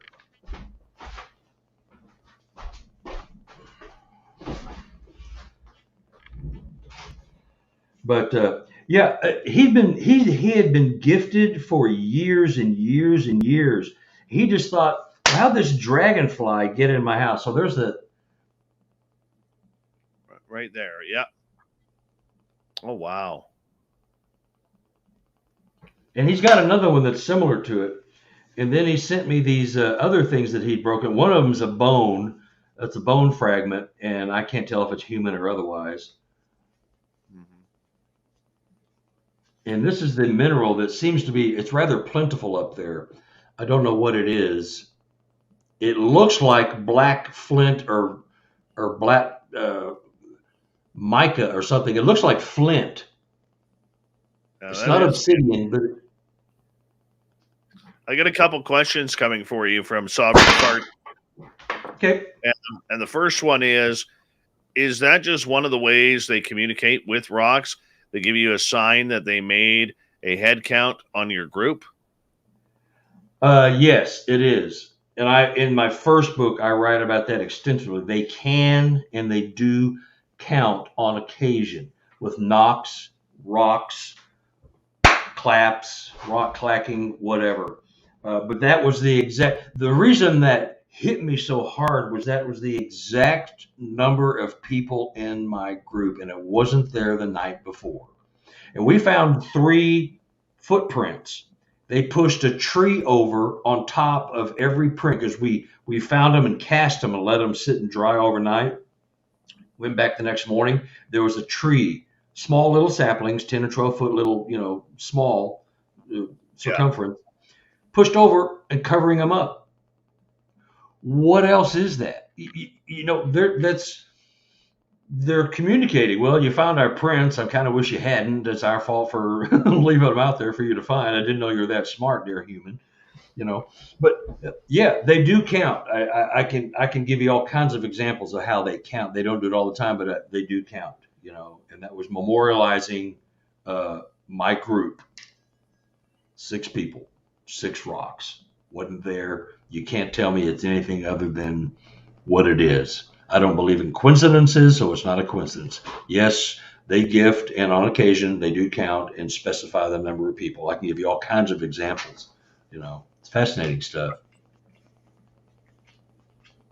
That is awesome, man. That is awesome. All right, second question from Sovereign Farts. What are all the meanings and intentions of rock stacks, and how do you differentiate between human-made and Sasquatch made rock stacks or cairns? That's actually a good question because you really can't. But like in events like this, when I had a group of 6 and we have 6 rocks and it's split up into 5 and 1, which was the exact body count of 5 people, me and 4 expedition people that paid money to BFRO to go on this expedition. And my partner who was helping me but couldn't get there, he was there, but he wasn't there. So you have to just kind of take the situation, but one of my reports that was sanitized had a guy and 2 other guys went camping when this COVID stuff started. They lived in Texas. They went up to Oklahoma to where they used to always go camping with his family. It was pouring rain. All they had was flashlights in their phones and some matches. So they had built a fire. They made a fire ring, and they burned, wood all night until the rain, quelched the fire. So they went in and went to bed. About 1:39 in the morning, 1:39 exactly, because he had his phone and he saw what time it was. They heard this bam, bam, bam, and it goes, God, is that a woodpecker? That's right, woodpecker. That's awful loud. It sounded like a tree knock, but it was explosive. It was right by their tent. Then they heard another one about 50 yards away. Bam, bam, bam. Then they heard another one probably, several hundred yards further on down the forest. Bam, bam, bam. They heard 5 sets of 3 knocks each. There was 3 guys. The next morning they get up and after they stayed up all night because they were freaked out. They just stayed up all night and they huddled together and they finally went to sleep. Right before dawn, they woke up, got out, went out to the fire, started a fire. 3 rocks had been removed from the fire ring and put in the middle of the fire. Wow. What else? We got 15 seconds here. So I'm What gonna, else is that other than counting? That's counting. right. Thank you so much to Tits McGee, Fabster, Dry Toast, Patrick, Ed, Tom, and Todd for the super chats. Here we go, everybody.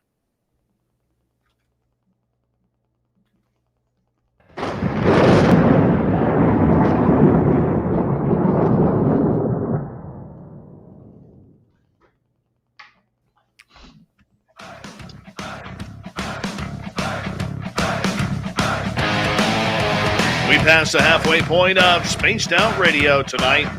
My name is Dave Scott. Thank you so much for taking the time to join us. Really do appreciate it. I want to remind you that if you missed portions of this show or others, all of our archives are free. Just go to youtube.com/Spaced Out Radio. Do me the favor, hit that the subscribe button. Our website is spacedoutradio.com. We have a plethora of features for you. Rock out to Bumblefoot. Read up on Shirky Poo's Newswire. Check out our swag as well. Follow us on Twitter at Spaced Out Radio, Instagram at Spaced Out Radio Show, and now on TikTok at Spaced Out Radio. For the final time tonight, we got Carter Buschardt talking Sasquatch. He's sharing some great encounters and stories here. Carter, welcome back. Everybody could get his books on Amazon, and fantastic stories, by the way. Absolutely love it. Yeah, they're mind-boggling. And, to that last question, they can and do count. I've got so many, like the story I just told you about the guys that had the 3 rocks taken out of their firing and put in the middle of who makes that up? I mean, he wouldn't know to make that. You know what I mean? He's just a simple guy. And they had the 3 rocks taken out of the ring and put in the middle of the fire. I mean, and they were telling each other, all the different clan members with the 3 knocks, as they were all through the woods, all through the forest during this rainstorm, and they happened about every 9 or 10 minutes, that they were counting and telling other Sasquatch in the forest, because it was raining, pouring rain, that there was 3 humans in the forest. I can't make another analogy than that, because that is just, if it wasn't for the 3 rocks being taken out at the end, I might have gone, 3 knocks is kind of typical. Things happen in groups of 3. But, I've got all kinds of stories of that stuff in both these books, but, they can count. They're not stupid, they're a lot smarter than we are. Have anybody of these stories that you have taken reports on ever impacted you to the point where it just hit you for some reason, whether it was emotional, whether it was angry, whether it was any type of emotion? When I found those 6 rocks, every time I tell this story, and I got it tonight, I get chills, and I do get emotional, because I looked at that, and it took me this was 300. Here's another interesting caveat. When I saw that, about halfway home back to Kansas City from Illinois, it suddenly hit me, because I didn't realize it right at first. I was going, well, God, that's weird. That wasn't there. Okay, they left some rocks. That's pretty cool. Now, there was a 10-hour window but this happened in the middle of COVID. And for them to have put those rocks there would have had to have happened sometime after 1 o'clock, 2 o'clock in the afternoon. And in October, it gets dark by 5. So there would have had to have been some humans walking through that forest in that 4-hour window during COVID, when nobody was going out anywhere. We never saw another human that day, period, at our campsite or in this site. So the odds of that being random, and people do stack rocks. I know nature lovers when they go hiking, they stack rocks, and you see that a lot. It's very common, especially in Arizona. There's Stack Rock River in Arizona where people do this. You see hundreds of stacks. But anyway, halfway home, I was going, it hit me. I had to pull over and go, oh my God. I called Harold. I told him. He's going, oh my God. He thought the same thing. I didn't even have to convince him. I just told him what happened. He went, oh my God, how many of there was this? So at the time that this was happening, that night, my wife, 350 miles away here in Kansas City, saw a blue orb flying through our bedroom.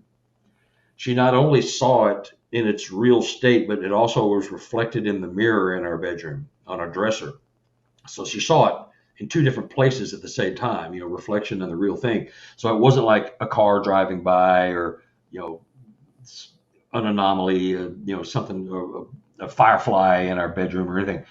It flew through the bedroom and went into the bathroom and disappeared at nearly the exact time that I was having my event that created these rocks. It was just, when you add all that up, you go, it just has to be that, because I don't believe in coincidences. It was just, and she's, she is a sensitive. She's had a lot of paranormal things go on in her life, with her grandparents cleaning out her house and seeing disembodied spirits and people walking around that weren't there. She's seen a lot of stuff like that. But that is one of my seminal moments where I'm going, oh my God, I'm in a relationship because I'm having a relationship with these Sasquatch. They're communicating with me, and I see things in my head at night when I'm falling asleep, and it's the same scene over and over. I'm being shown a Sasquatch clan or two clans living together, and they're going about their daily life in this clearing, and there's the walls. It's like a canyon or a ravine, and I can see the rocks. And those kind of dioramas when the old cartoons, when you see a guy walking, it looks like he's walking, but he's really just stepping and the world is turning. That kind of cartoon. That's what it looks like to me. And I see that probably 2-3 times a month, sometimes several times a week. And I saw it 3 weeks ago. The next night, I saw it, and we had a snowfall during the day, our first snowfall of the winter here. I saw the same diorama with snow. How do you see? I'm getting chills when I tell that story, because it's like, we're watching you. You got snow last night. We'll put some snow down here for you. I mean, it was just, what do you do with that? I'm not hallucinating. I'm not stoned. I'm not drunk. I'm not on any kind of psychotropic drugs or anything. It's just, sometimes you see things but it's the same thing over. And I just talked to a guy who called me about 3 weeks ago. He's got the same kind of stuff. He saw visions in his head for 2 months straight of a UFO that they drew on the ground in a glyph, and they put it's a whole nother story. But that stuff tells me I'm on the right track, and these people ain't yanking my chain, because how do you just make that stuff up? Where you see this landscape going by you, and I can see the juveniles walking around, and the moms, and the big boys, and the watchers, and they're all there just doing their little chores, gathering sticks, grabbing a mouse or a raccoon. And I'm just seeing a day in the life. And I see this often since that happened. Not before, but since that happened about 2 years ago, I've been seeing these things. And then they show me the snow. I mean, just what? What do you do with that? You just go, that is some good stuff. That is like, they're communicating. I don't care what someone's thinking this, like, well, that guy's all messed up. But no, I'm not. You're messed up because you don't believe me. No, there I go. I'm being hateful. But you know what I mean? It's just stuff that you cannot.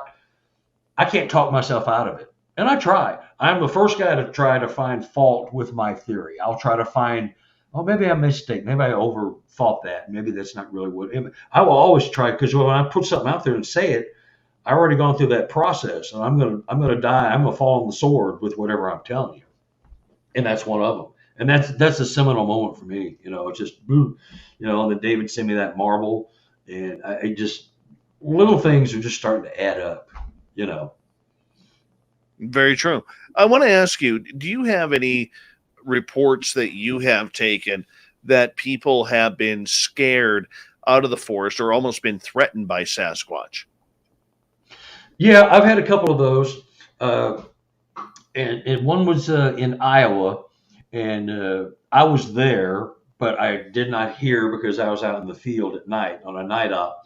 But this couple, and I don't remember who they are, they had rocks and tree limbs, not big ones, but stuff thrown off their tent, huffs, puffs, grunts, and they had camped away from everybody because they wanted the experience. Well, they got one.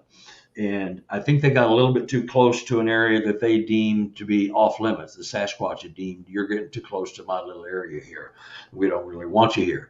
And so they were attempting to drive them out, but they were so scared they couldn't move, and they got on a radio and called us, and we went over there and we helped them move their tent about 11 o'clock at night. They said, we can't stay here anymore. We got to go somewhere. So we brought them into camp where everybody else was. But that's the only one that I've really heard, firsthand while I was there. And, everybody else was out. They had just driven in. They were too tired to go out on a night out with everybody. They wanted to crash. And it was like a Friday night, so they were going to go out the next night. So they were just crashing and just relaxing. But, and sure enough, we could see the rocks in the branches that were there after we went back the next morning. We saw all the stuff laying around that was thrown at them. Some pretty good sized rocks, baseball size and smaller, branches, twigs, but they were pelting them and that kind of stuff. And they wanted them out of there. And, good for them. They didn't totally freak out and run screaming into the woods like some people I've been with have done. And that's a good way to get your butt hurt. Not by a Sasquatch, but just by running off the side of a cliff or something. So that's the only one I've really, I've taken. A lot of people will mention bluff charging and stuff, that they've been bluff charged, but it only happened once or twice, and they kind of blew it off. They knew what it was. Some of them thought it was hogs or a bear because they didn't see it, but they heard it and sensed it. So, but yeah, I hear from other people that that's a regular routine. If they want you out of the area, that's what they're going to do. They're going to bluff charge. They're going to do chest popping, growls, grunts, whistles, and shake trees and throw stuff. If they don't want you in a certain area, I have not taken any report ever, nor have I heard of one that's even credible of anybody being harmed in any way, shape, or form. That's not what they're here to do. They're not here to hurt us. They're very interested in us. They love to watch us, especially women and children. They love to watch, the birth givers and the nurturers, interacting with their children because they got families too. So they're very intrigued by us, but they don't want anything to do with us. It's, what is it?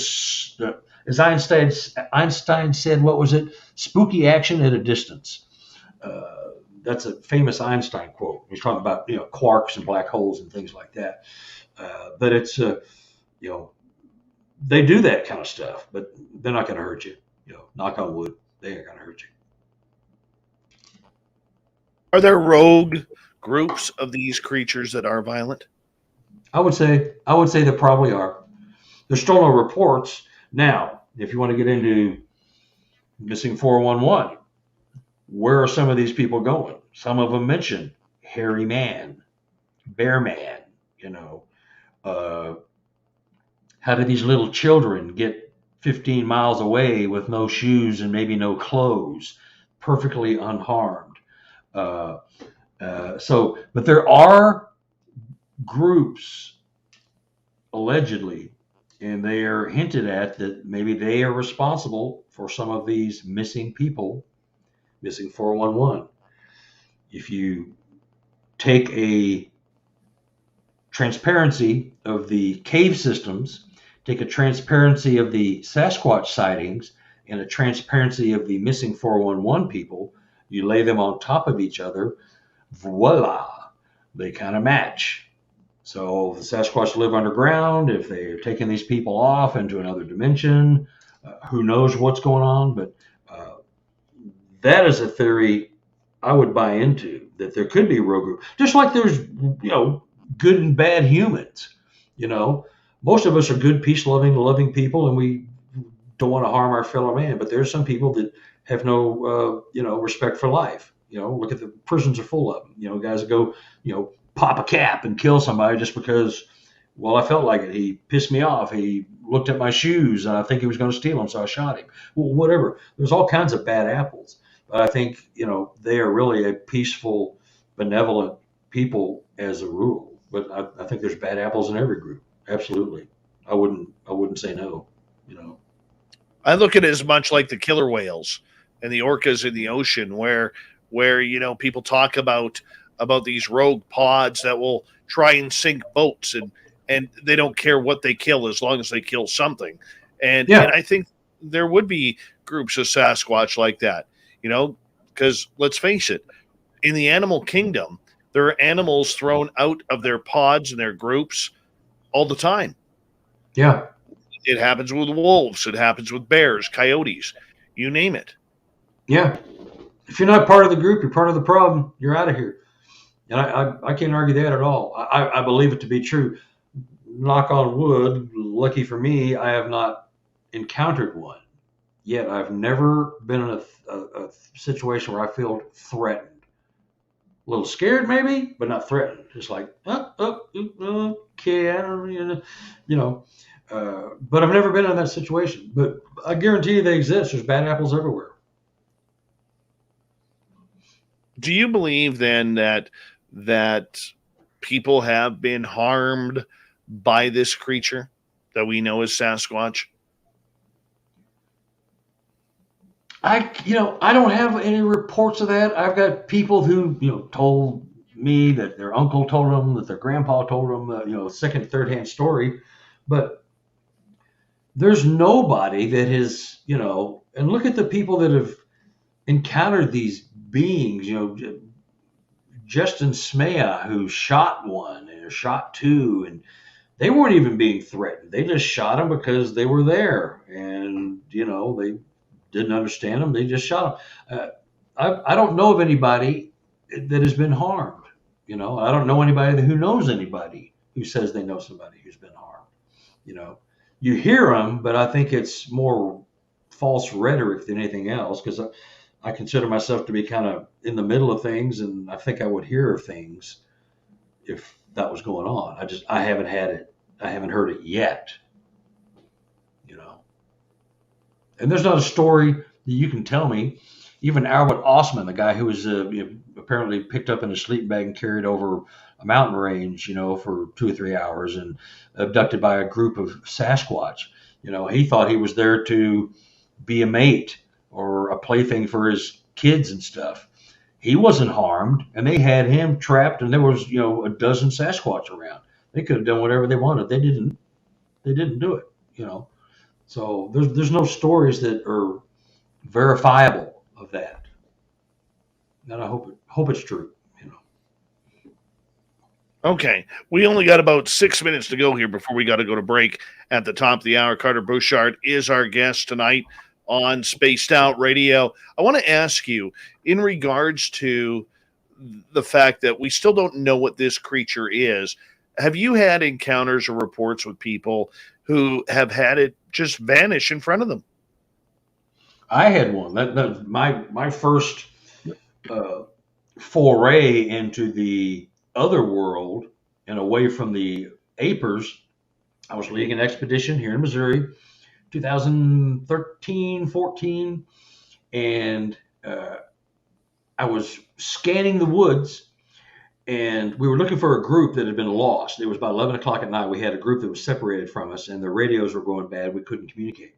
Long story short, I saw this heat signature coming through the forest. I thought, oh my God, thank goodness they're here. I found them, guys. And I'm looking, and it's not them. It's a Sasquatch. And it comes around this corner, takes one step, 2 steps. On that second step, poof, it just vanished. The heat signature just exploded, and it looked like there was a Sasquatch smoke ring. Somebody had blown a Sasquatch smoke ring, because when the image just exploded, it left this little ring, an outline of a humanoid shape, and then it just dissipated into the woods and was gone. And right then I went, okay, not a dumb ape. There's more to these guys than anybody thinks, and I'm baptized right now. That was my baptism. So yeah, I've seen it myself, and that's what got me where I am right now. Is that you cannot tell me that stuff ain't going on, because it is, and it is a real thing. what do you do? Obviously, you look for natural answers to this stuff. I mean, that's what investigation is all about. Yeah. What were you thinking when you ruled out any point of natural answers? Well, of course, I knew myself. I wasn't high. I wasn't drunk. I'm not on any kind of anti-hallucinatory drugs. I'm not a paranoid schizophrenic or a schizophrenic. When you can hallucinate, you can hallucinate things if you have a couple of those specific diagnoses. And so, but I'm not in either of those categories. So I said, well, I have some very nice FLIR night vision equipment. It's in perfect working order. That wasn't a malfunction. I tried it over and over.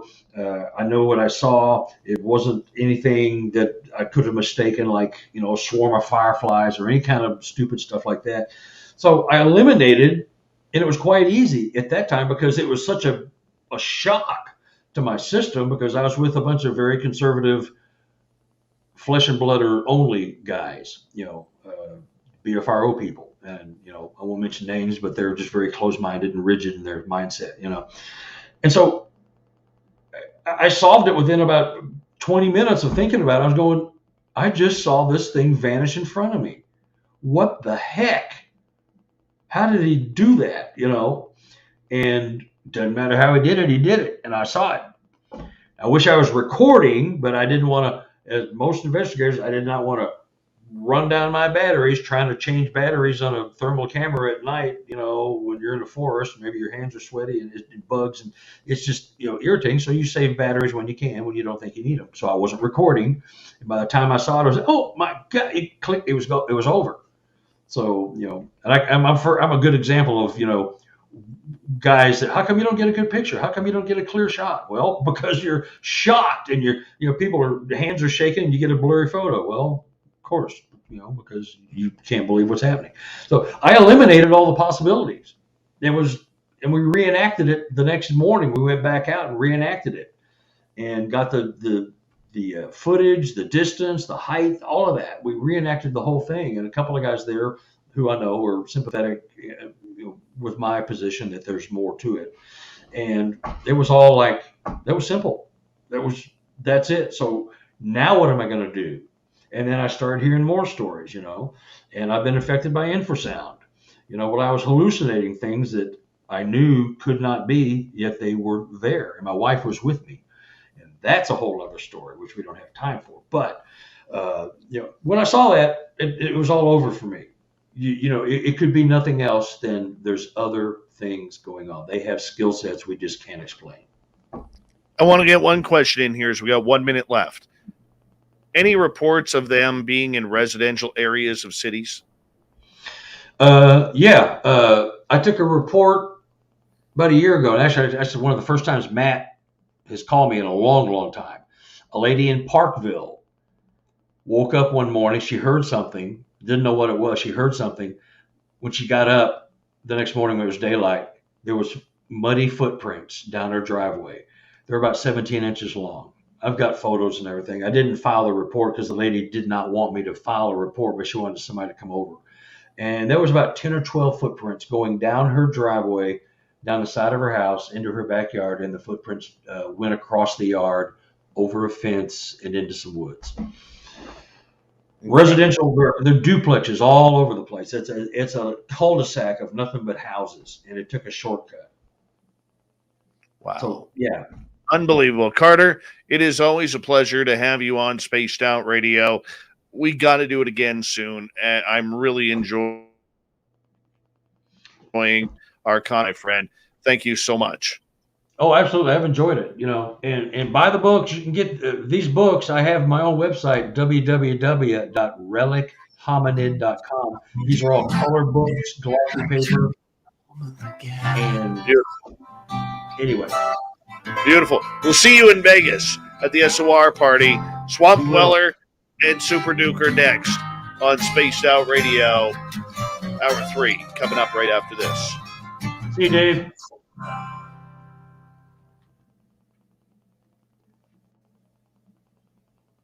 Great show, buddy. Great show. Awesome. We hadn't even scratched the surface. There's so much stuff going on right now. I'll get you rebooked around May. Okay. Yeah. I've got my own personal abduction story. I don't know if I even told you that one. Oh, well, we'll save that one for May or the Vegas trip.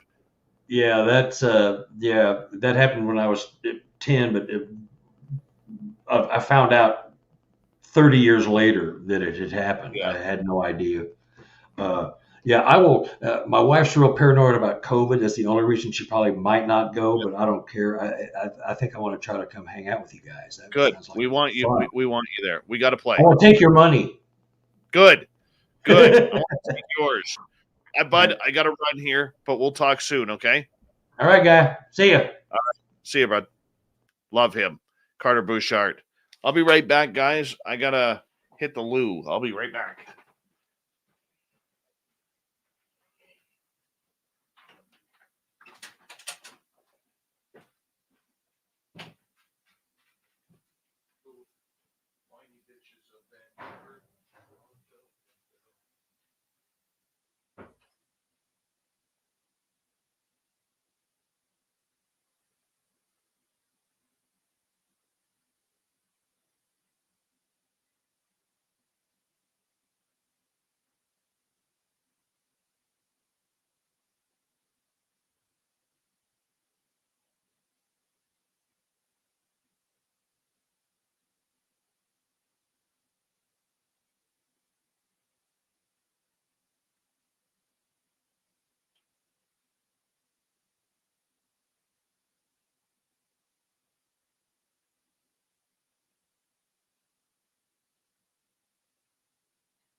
All right, sorry about that.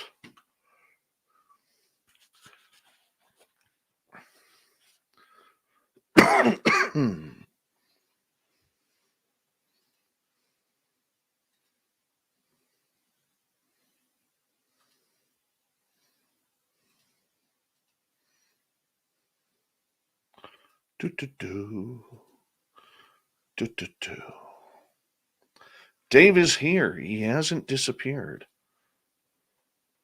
Jeremy Jones, what's happening? The book Rainbow Six is fantastic. Hi, Larry A. How are you? Excuse me.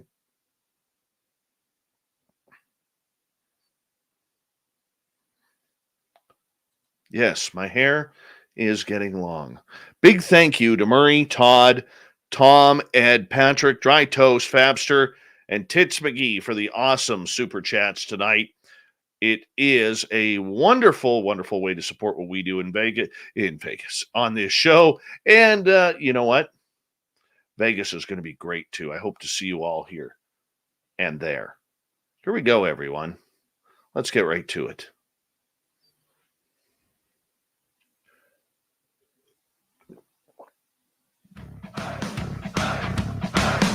Would you like to connect with us? Head to spacedoutradio.com for all your latest show info. Now, back to Dave Scott and SOR. Here we go with the third and final hour of Spaced Out Radio tonight. My name is Dave Scott. Really appreciate you tuning us in as we continue on with tonight's show in hour 3. And, of course, we say hello to everyone listening in on our terrestrial affiliates around North America, digitally on TalkStream Live, Revolution Radio, and KPNL. All of our archives are free. Go to youtube.com/Spaced Out Radio. Just do me the favor, hit that subscribe button. The Desert Clam is set the password for tonight in the SOR Space Travelers Club. Gange. Gange is your password. Use it wisely, Space Travelers, as the Clam sets the password each and every night right here on Spaced Out Radio. Our website is spacedoutradio.com. We have a plethora of features for you. Rock out to Bumblefoot, read Shirky Poo's Newswire, check out our swag as well. Follow us on Twitter at Spaced Out Radio, Instagram at Spaced Out Radio Show, and now on TikTok at Spaced Out Radio. It is that time once again in the night where we get a little spooky. We head into the swamp. Our resident swamp dweller takes us on a tour of another spooky story.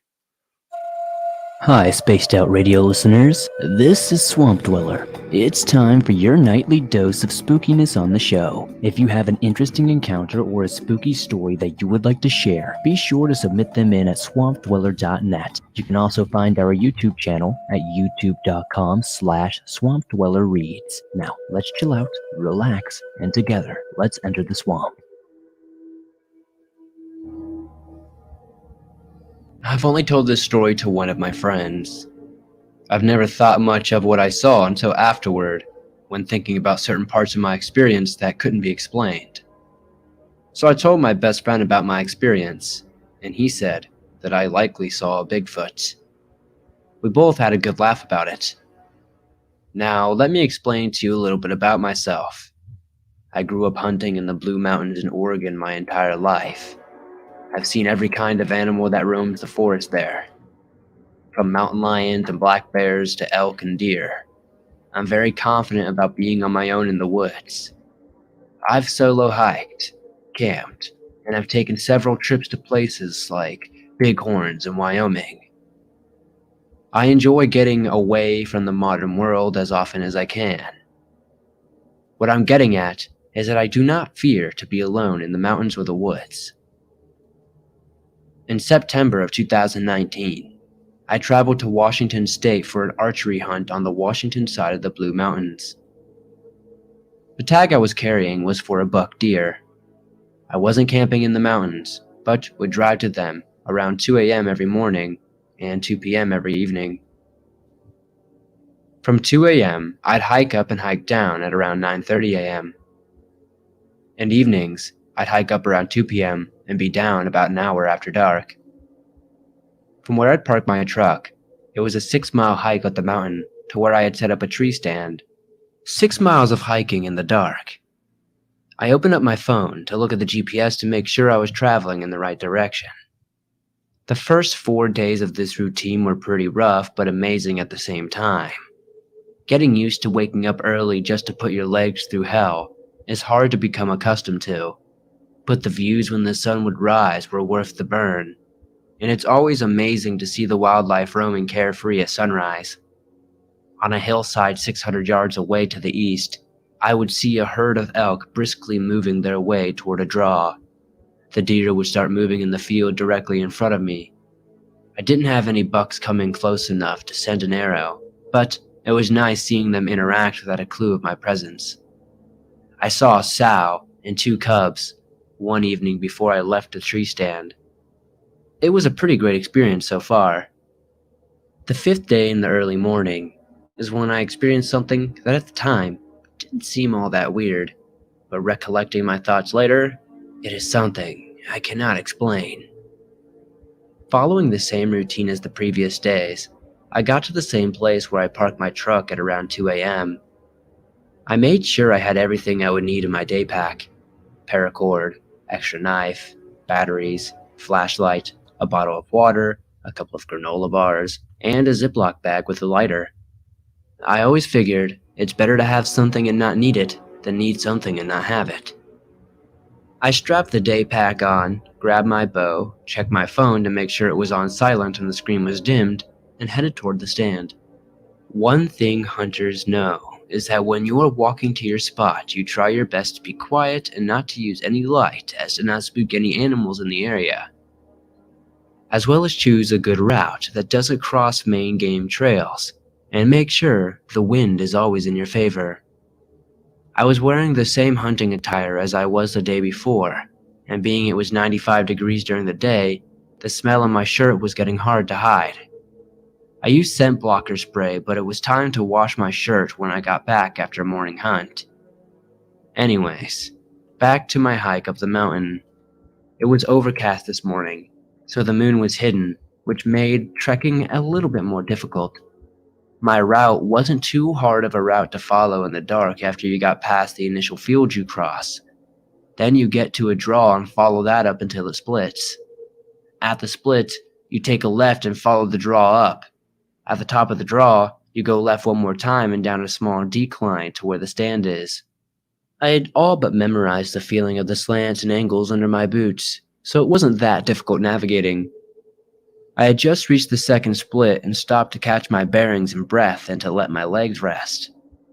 As I'm standing there in the dark, I had a sudden urge to look to my right. It was more of the feeling of being watched than just an urge. I looked over and I see a dark spot about 10 yards away. I let my eyes adjust to it and realized that there was an animal standing there. I stood still and tried to focus as hard as I could, but being it was very dark and no moonlight was around, I just could not see much but a hazy scene. The definition of the animal slowly stood out in my eyes. It was on all fours just standing there.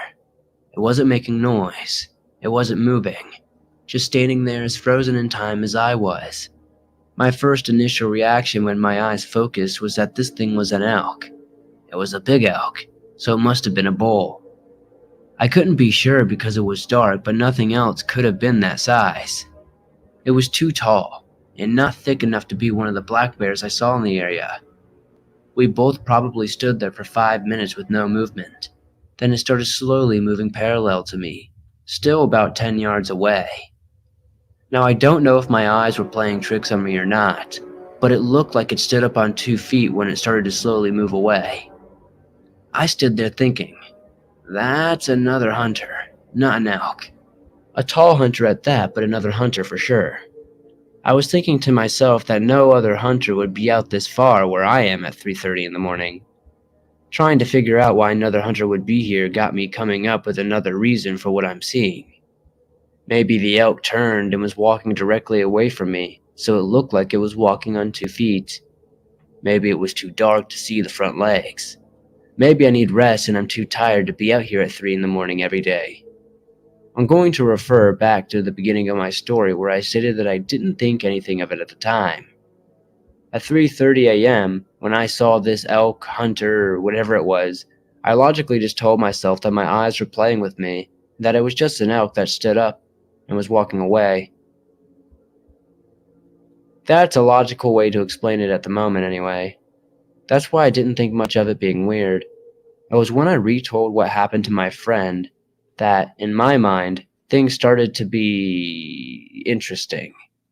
Second, the fact that I really did convince myself that it was a hunter walking is kind of concerning. Humans walk like no other animal on this planet, and I clearly told myself at that moment, after being startled, that it was a tall human walking, even though that it wasn't. The last thing that creeps me out is that there were no sounds in the forest. It was dead silent. The animal, or whatever it was very slowly and very cautiously walking until my eyes could not see it anymore. I stood there for another 5 minutes trying to figure out what I saw, and then slowly moved on and left whatever the heck that was behind. I cannot explain this occurrence and do not want people thinking I'm crazy or that I'm some sort of Sasquatch believer, but I think that is what I saw. I can't explain it in any other way. Very, very creepy indeed.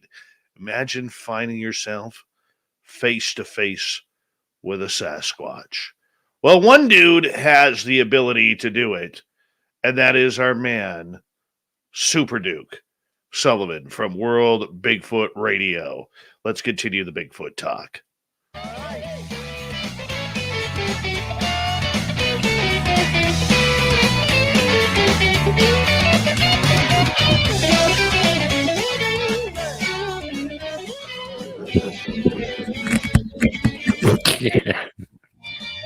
All right, Super Duke from World Bigfoot Radio. Do us a favor. If you follow this channel, go over to World Bigfoot Radio on YouTube as well. And click subscribe on Duke's channel. How you doing, buddy? I'm just blown away by the amazing packed with Sasquatchness of this great big old sandwich you're dealing out here tonight. Oh, my God. It is a big Bigfoot sandwich tonight. Wow. First, your guest is amazing and 100% accurate as far as I'm concerned. Oh, isn't it? Yeah. Is it? Yeah, Wow. yeah. Carter's got his information down. Yeah. And you know what? The one thing I like about Carter, and the reason why I think he is, and Duke, you'll understand when I say this, there are very few perfect Bigfoot guests, is he has his own opinions, but he also understands that his opinions mean nothing. Mm-hmm. And he knows right where the evidence takes him. And not enough for doing that. I've changed mine several times now. That's why, like, nothing is carved in stone. Here's what I currently believe because of all the evidence I have. It could change when more evidence comes in. That's just the nature of science. I hear you, man. I hear you. Fill me in. What's happening in the news today? Well, in the Bigfoot news that's near to us, guest who's been on your show twice recently in the Bigfoot world would be Robert Bigfoot in Germany, Boston. Currently in the hospital, having some rather serious problems and could use some prayers for him. And we should be able to get him back out again. But he has some weird issues with his, I don't know how the hell he did it, but he managed to twist his intestine somehow.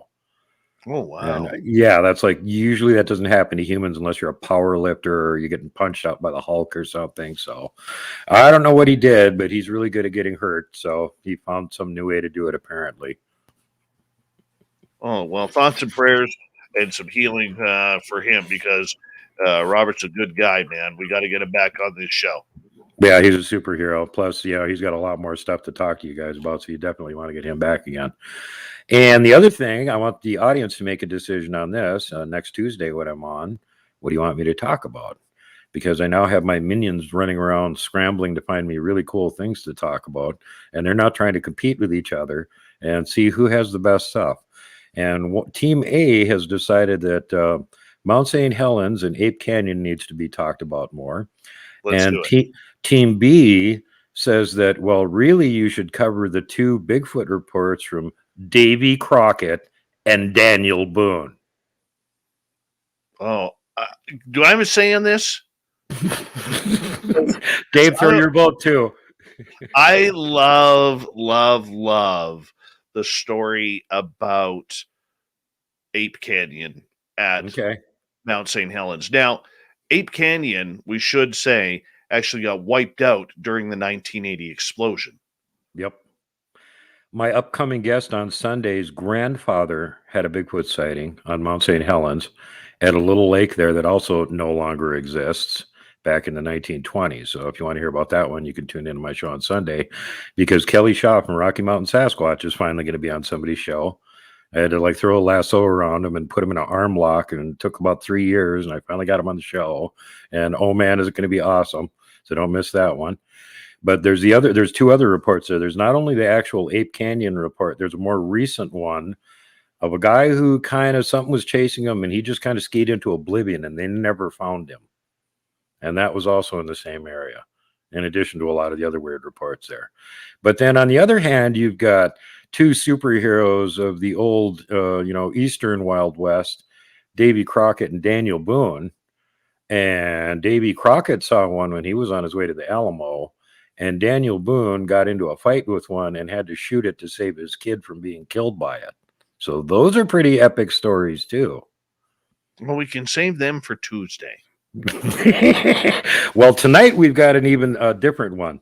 What we're going to do tonight is one called The Wild Man of the Woods. And this actually comes, the last one, if you guys remember, we were talking about the Man Mountain story that came out of the Okefenokee swamp in 1829. This one is from 1846, and it's out of Arkansas. And you can find this in the exploresouthernhistory.com and subpage Arkansas Wild Man. Exactly what was the Arkansas Wild Man? A real creature or an elaborate hoax? The truth may never be known. Many believe the stories of Bigfoot, a gigantic hairy man-like creature with huge feet, originated in the Pacific Northwest. This is not precisely correct.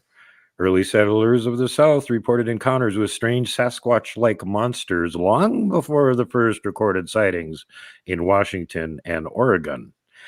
As they pushed their settlements deep into the woods and their hunts even deeper, the early frontier people of the South often ran up against mysteries that defied explanation.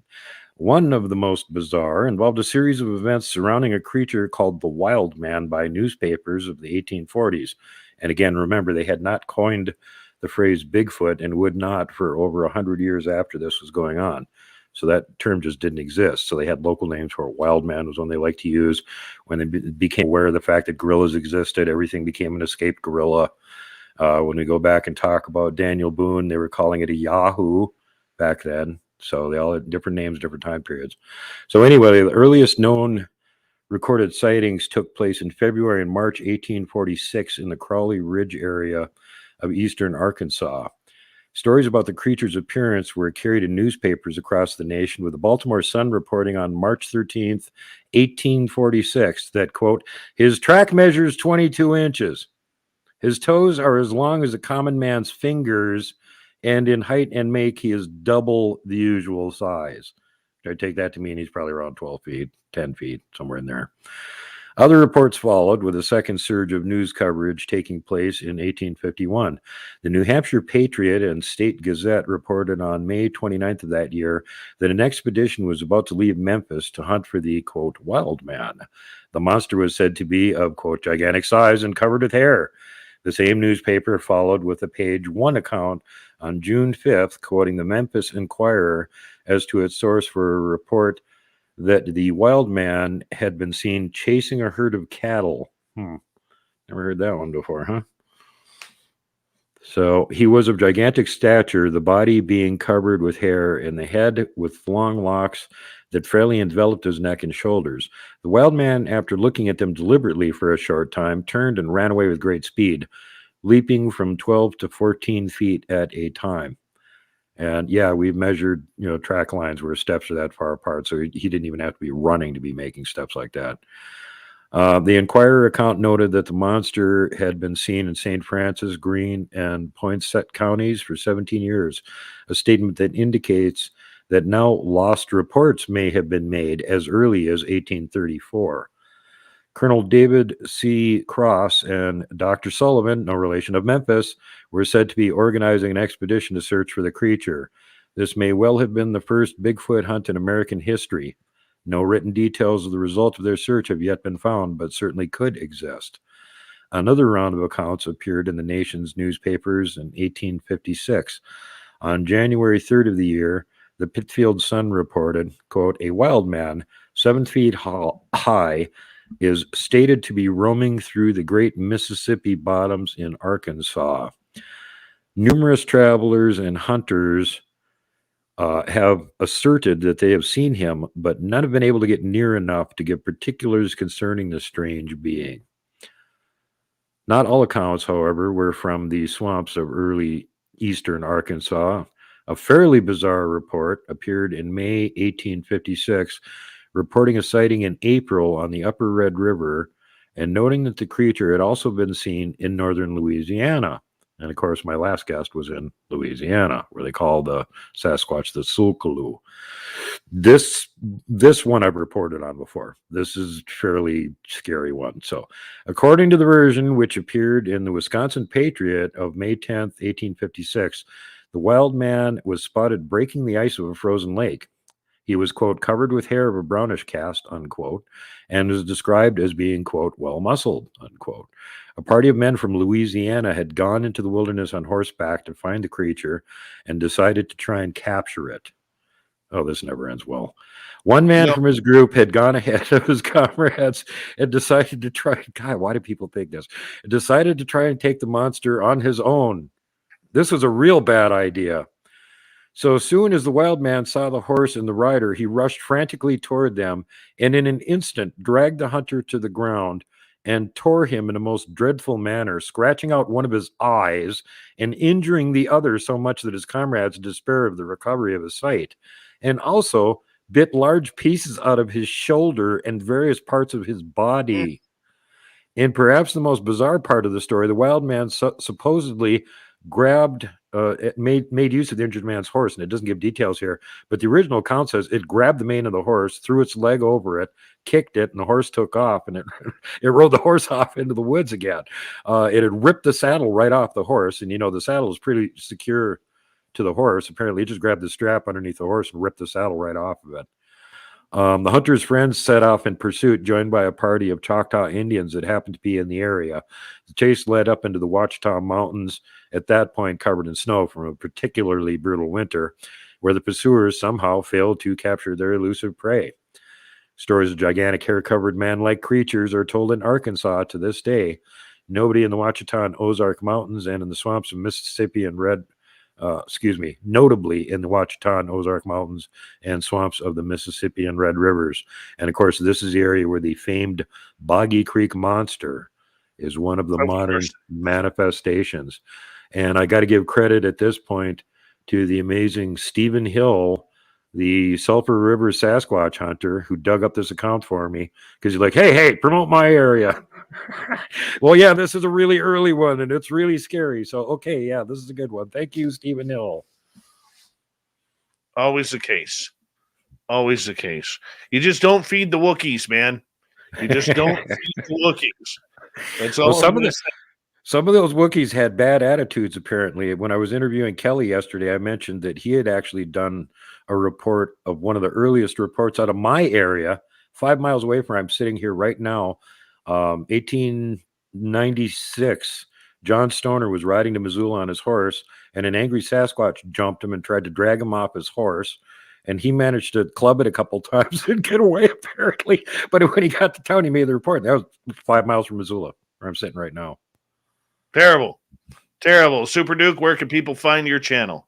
World Bigfoot Radio on YouTube. You can find my other social media groups, Montana Bigfoot Project on Facebook and World Bigfoot Central on MeWe. Wow. Appreciate you, man. Appreciate you. And got more good stuff for next week. I look forward to it, bud. Look forward to it. Super Duke, he always has a cape on underneath his mullet, and that's the way we love him. World Bigfoot Radio. Make sure you hit subscribe to that channel. He's always laughing, too. Coming up next, it's the Dave 101.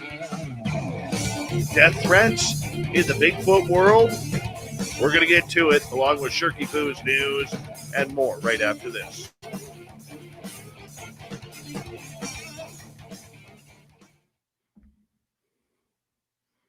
You You are crazy hilarious, about man. this. You are hilarious. Well, you got to be entertaining, or they won't pay attention to the story, and they won't learn anything. So, that's something you're great at too, Dave. Oh, You got God. that mastered. You got that totally mastered. The Daverino, the little Daveroo. He's got the awesome hair and the cool beard too. I'm gonna stop paying you so much. If you started paying me, I might actually praise you more. Well, listen, buddy, it has been an absolutely brutal day, so I am going to jump off now. Thanks, everybody, and I will see you all again next Tuesday. And for those of you that show up on Sunday, special treat. Kelly Shaw never goes on anybody's show, and this guy was on Survivor Man Bigfoot too. So you're going to want to tune in for this one. If I called Kelly, he'd come on. I know. I had him on years ago. Years and years ago. Yeah, they've about the last 5 years decided they don't do shows anymore. That's why it's been so hard to get them on. You know what? I'm going to call him. I'm going to call him. Do it. Hey, Kelly. All right, buddy. You take care. Take care. Bye-bye. Bye. Love me some Super Duke there on World Bigfoot Radio. Excuse me.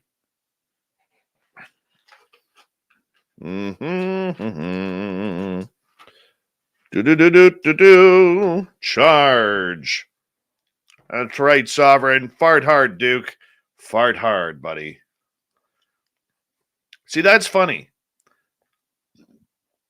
Excuse me. That's funny.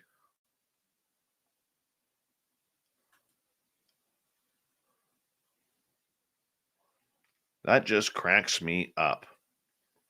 No idea, Double Tim. No idea.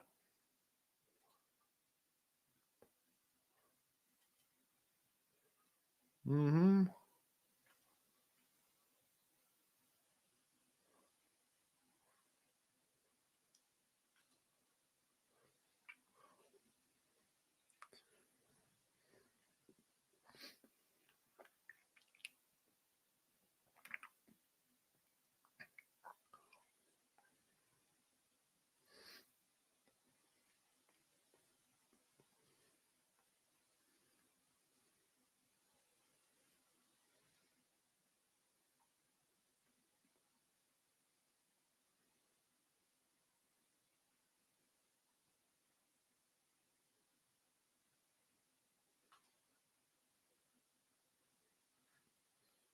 Where are we here? We're going to move that one up there. And that one right there. Now, I'm going to tell you, when we get to the news tonight, Gail is like embarrassed by the first two stories. Shirky Poo didn't want to run them, so make sure you all point out to Shirky Poo that you love these stories. Shirky Poo. I know she's listening. She's always listening. By the way, Fap, Shirky Poo has a crush on you. It's true.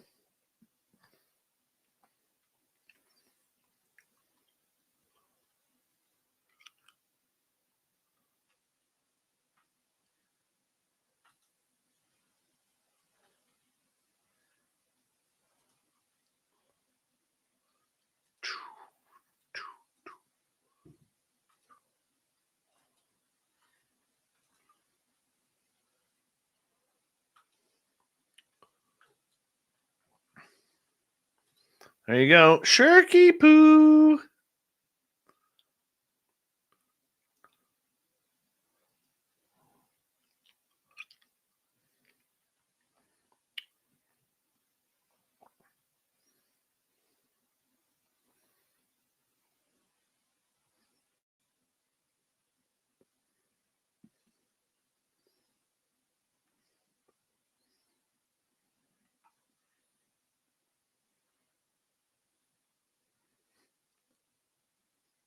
Good old Fapster.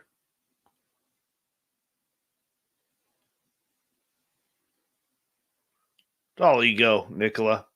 It's all ego. Big thank you to Tits McGee, Fapster, Dry Toast, Patrick, Ed Clater, Tom, Todd, and Murray F. for the amazing super chats tonight. We very much appreciate your love and support of this show. Thank you to all the veterans out there who are tuning us in. You always have a safe home here on Spaced Out Radio. And, of course, all the regulars, you guys are amazing, awesome. Don't forget, Lynn Wallington, 6 p.m. Pacific, 9 p.m. Eastern on Saturday and Sunday, followed by the After Hours show right after with Gemma Jade, Big Willie, and the fedora-wearing John Hudson, and the newbie, Thin Lizzie Borden. Here we go, final half hour.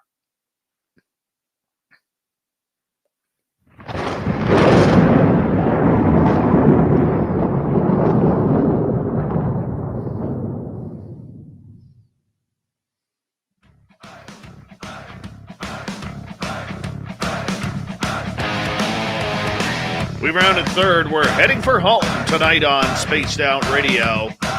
My name is Dave Scott. Thank you so much for taking the time to join us. We really do appreciate it. I want to remind you that if you missed most of this show or others, check out our free archives at youtube.com/Spaced Out Radio. Do old Davey the favor. Hit that subscribe button. Our website is spacedoutradio.com. We have a plethora of features for you. Rock out to Bumblefoot, read Shirky Poo's Newswire. Check out our swag as well. Follow us on Twitter at Spaced Out Radio, Instagram at Spaced Out Radio Show, and now on TikTok at Spaced Out Radio. It is time once again for a little rant and rave at Dave 101.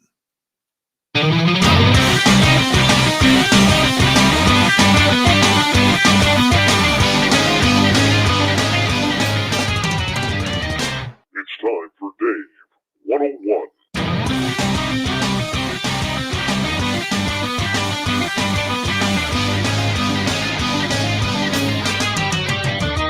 All right, let's get right to it because the Bigfoot community should be embarrassed for itself, especially right now. Why? David Paulides, the head of Missing 411 and the Can-Am Missing Project, a man who works very, very hard. He's a friend of this show's. Recently, like yesterday, had to cancel an appearance at Squatch Fest in Washington State. Why? Well, let's tell you. This is his announcement. It is with enormous sorrow that I announce I won't be attending the conference in Kelso, Washington at the end of this month. I received an email outlining a serious threat to Angie, who is his wife, and me, David, both at the conference at our hotel. The letter outlined a threat coming from a section of the Bigfoot community who are not stable individuals. The email was given to the conference organizers, and they give it to the Cowlitz County Sheriff and the police chiefs of Longview and Kelso. I spoke to a private security firm that regularly provides security for the event. They told me that this was the first time that they could ever remember where law enforcement refused to supply deputies and officers for an event. They didn't understand why. We live in very, very crazy times where life doesn't seem to be valued by some groups of individuals. Without a law enforcement present at the event, and out of a need to protect Angie, myself, and attendees, I canceled my appearance at Squatch Fest. I feel sorry for the people who had made plans to attend and visit with us. This threat came late in the process, and I didn't have time to rally the support we needed for a safe event. This won't happen again. I appreciate each and every one of you. David Paulides. How sad is that? Somebody from within the Bigfoot community who does not like his work, allegedly, has decided to make death threats against Paulides. Now, David Paulides is a very, very controversial figure. He's an ex-police officer, detective, worked 20 years on the force. He has worked with MUFON. He has worked on the Missing 411 cases. And you know what? The strength he has shown to continue his work after the passing of his son, Ben, last year, who was his best friend and co-owner of Can-Am Missing. It's amazing that he is still going. Now, the fact that someone would openly threaten him really should be a black eye on the Bigfoot community. Now, I know there was people like Steve Ishdahl from How to Hunt, as well as Washington, Idaho Bigfoot Society researchers and organizers, Nate Rudd and his team, who are willing to provide security for Paulides, which he politely turned aside, preferring law enforcement handle it, being former law enforcement of himself. But what does this say about how unstable the Sasquatch community is? It's not very cool. It's not professional. And this is what happens when you don't have a rule book, you don't have a governing committee, and you have people who, just because they don't agree with you, are out to do you harm. Look, the Can-Am project that David has been working on the last number of years and the books he has written are highly controversial, as I stated. It involves a lot of weird happenings. It involves real people, people who have disappeared, vanished, gone missing, without a trace, never to be seen again. Sometimes their bodies even reappear. It also takes pot shots at forest rangers, the rules for national parks where they do not have a count of how many people go missing annually, law enforcement, government officials. He's on very, very many radars. And rightfully so. Somebody has to call out the information. Somebody has to take the opportunity to say, this is what's going on. Then there is a part of the community that is very jealous of David Paulides. Why? Because he's making a career off of this. He's making money. And for some reason, anybody who makes money in the paranormal community, in the Bigfoot community, the cryptid community, the UFO community, they are hated for it. Personally, I applaud him for being able to make a career of something that he loves. And that goes for anybody, whether they're making a few $100s a month or they're making $200,000 plus a year. I think it's fantastic if you get to do what you want for your livelihood. The idea that someone would take the time because of disagreements with whom he is or what David Paulides stands for is obnoxious, it's obtuse, it's wrong. Of course, it's illegal. And everybody in the UFO community the Bigfoot community should be banding together regarding this to find out who the individual or individuals are, if they are indeed part of the Sasquatch community. If they are part of that community, they need to be banished. They should not be allowed at events. They should not be allowed to speak. And it should be put all over social media that they were giving death threats. We don't need that in this community. We don't need anybody taking pot shots like that. You can disagree all you want. I don't agree with people who are conducting opinion over science. I don't believe that Sasquatch is a monkey or the great ape. And I think anybody who limits themselves to that is not doing anything heroic for moving the entire species and research forward. We have to be better than this. And it's funny because all we want in this field is credibility.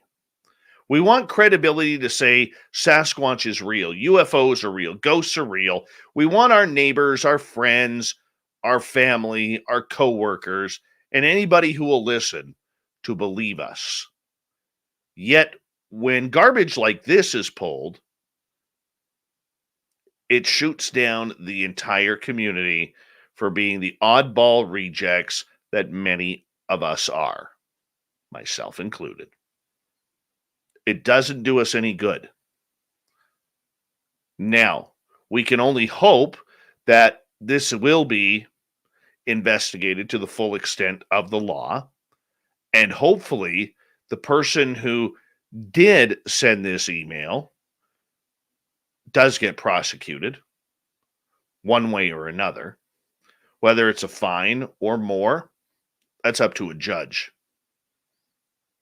But it is asinine to think that it is coming down to death threats in the Sasquatch community. David Paulides is one of many voices of what is going on. The only thing he is guilty for is making a living off of something he enjoys researching. He lets the evidence take him where he needs to go, like any good researcher should. It doesn't matter whether you believe in the woo or whether you believe in your opinion or you believe in science. That's what it's all about. And if you have a hard time accepting that, you need to leave the community. You have to. There is no in between. There is no moving forward. And the organizers of that event, as well as other events, need to do better to protect people like David Paulides, not just him, but every speaker that is there. Because when one becomes a target, eventually more become targets. And there are unstable people within the Sasquatch community, the ghost community, the UFO community. And unfortunately, sometimes people have a habit of always wanting to one-up the previous person.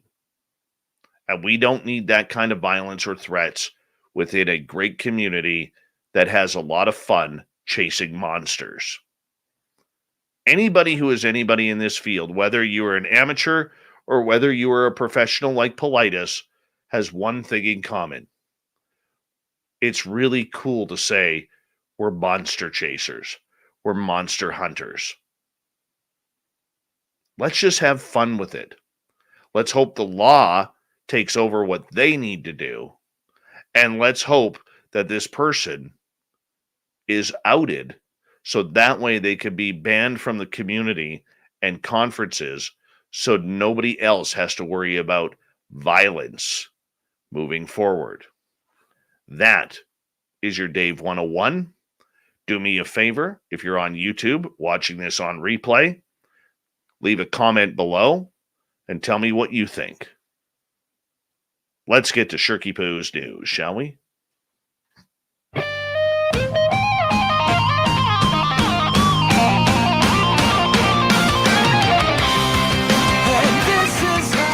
All right, Shirky Poo has us all dolled up for tonight.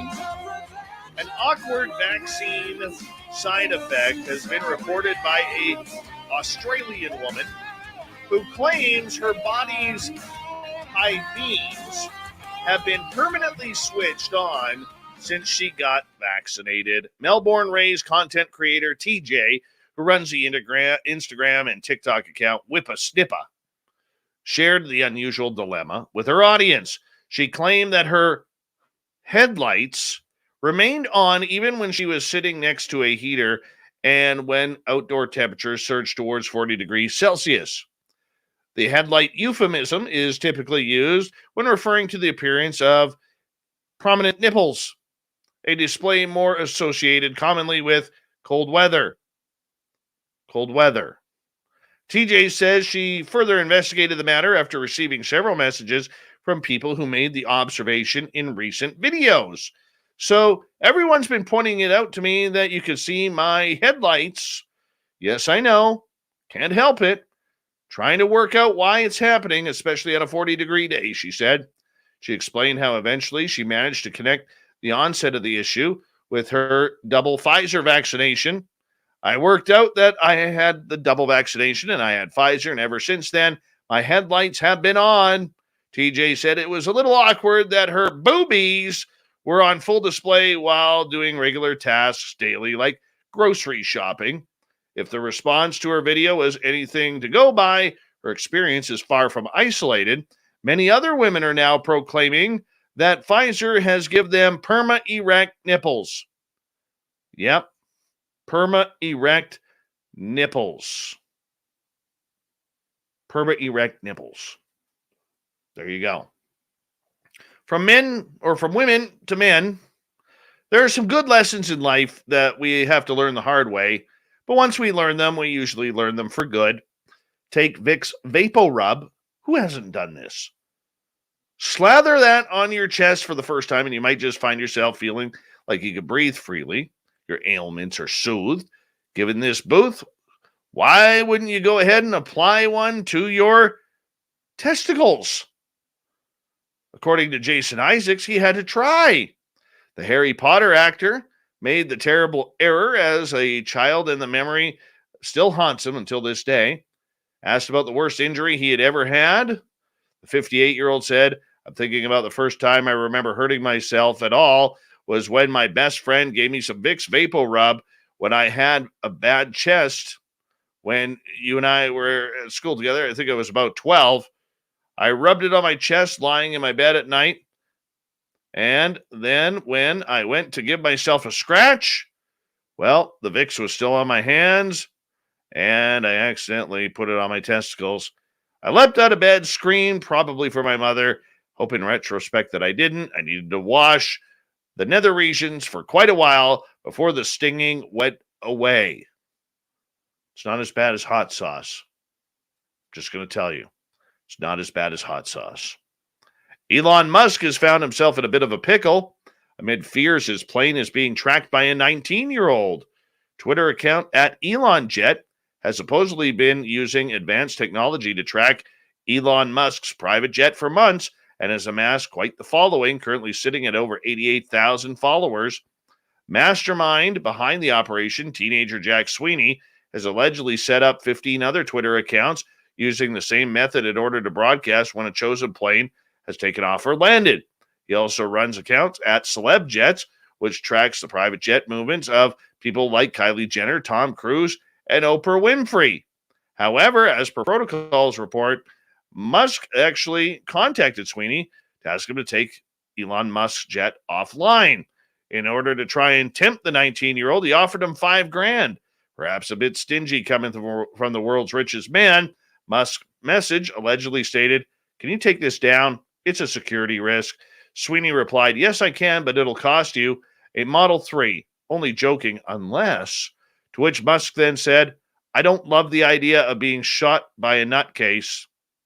After being a little bit more back and forth, Musk proceeded to offer Sweeney $5,000, to which Sweeney replied, "Any chance of upping that to $50K? It would be a great support in college and would possibly allow me to get a car, maybe even a Model 3. After agreeing to think about the terms Sweeney laid out, Musk has reportedly not been back in touch. Oh, yeah. Earlier this month, Musk tweeted that social media accounts tracking his movements were becoming a security issue, suggestively feeding into the speculation surrounding this Twitter conversation. Last week, it was reported that Musk's brain implant company, Neuralink, is nearing human trials after the company posted job listings for a clinical trial director and coordinator. Moving on. One of them dumb ones when it comes to the Guinness Book of World Records. Don't understand the purpose of this, but an Iranian man broke an unusual record by balancing 85 spoons in various locations on his body. Yep, the man who broke the record in Karaj, Iran, said he had been balancing spoons on his body since he was a child. I accidentally noticed this talent of mine when I was a kid, but after multiple years of practice and effort, I was able to strengthen my talent and develop it to where it is now. Be proud, you're a Guinness World Record holder for balancing spoons on your body. All right. Let's get to the thought of the Dave.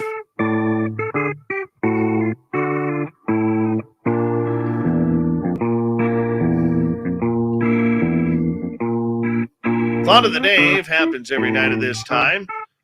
Well, most of the time when we take a question and then read your comments on the air.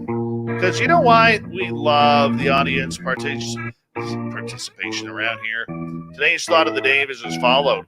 What's wrong with the Sasquatch community? Mark, some of them are kind of closed-minded, but you get that in every type of paranormal research.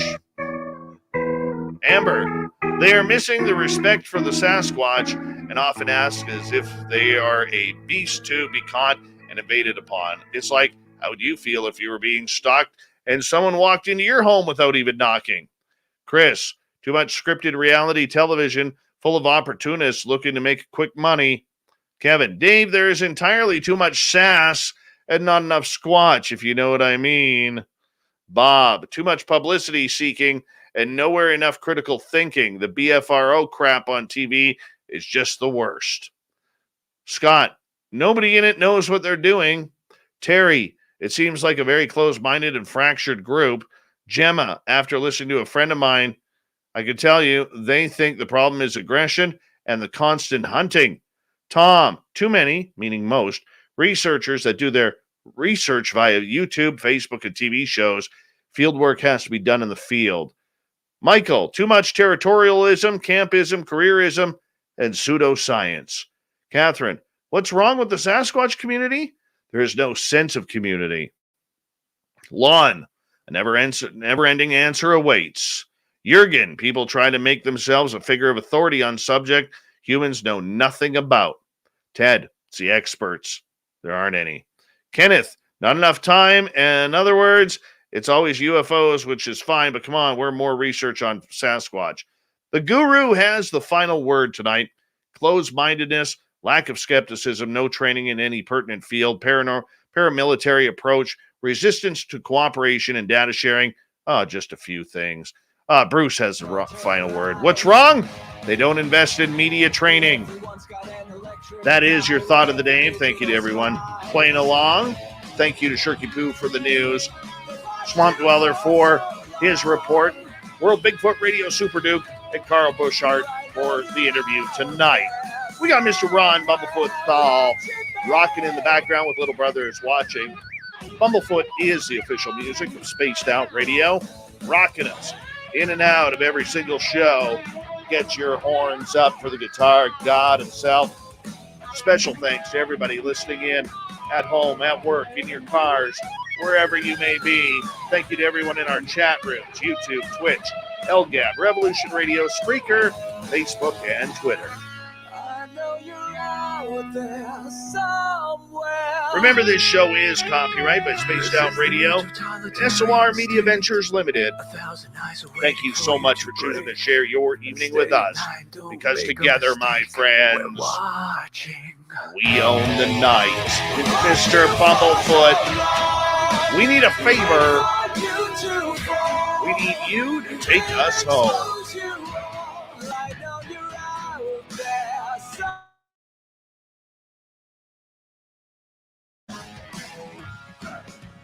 Yes, the Woo train has docked for the night. But soon, my friends, we shall ride again. Your seats are always available. Your tickets never expire. And if you want to bring a friend, we've got room for them too. Good night.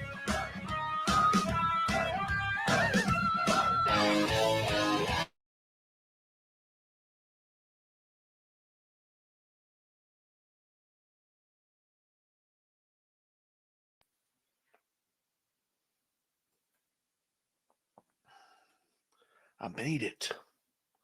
My voice was just about to go. Sorry about that. Just about to go.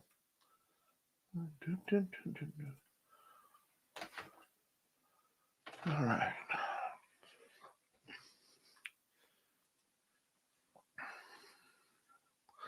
Do do do do do. Do do do do do. Do do do do do. Do do do do do.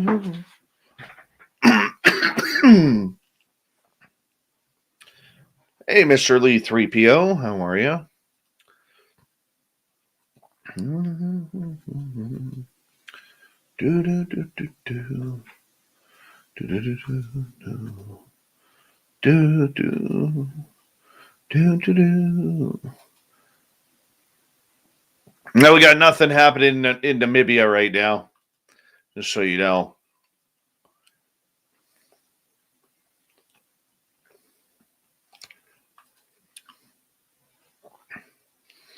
Mm-hmm.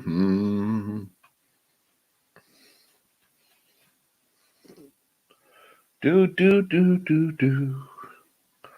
Do do do do do. Do do do do do.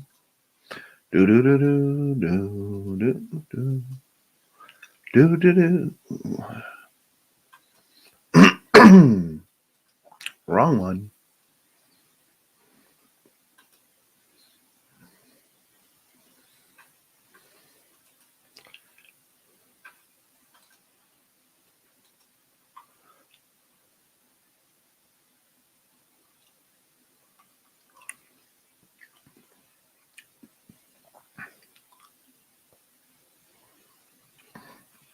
Mm-hmm.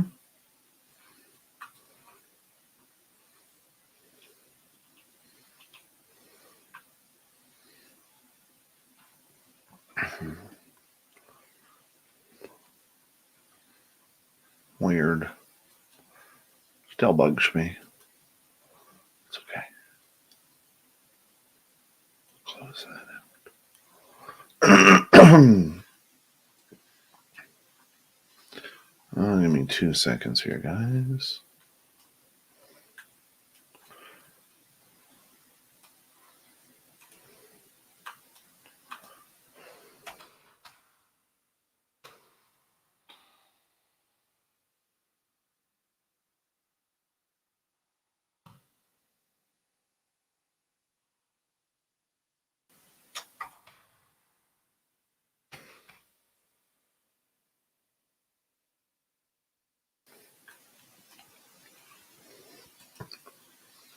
Where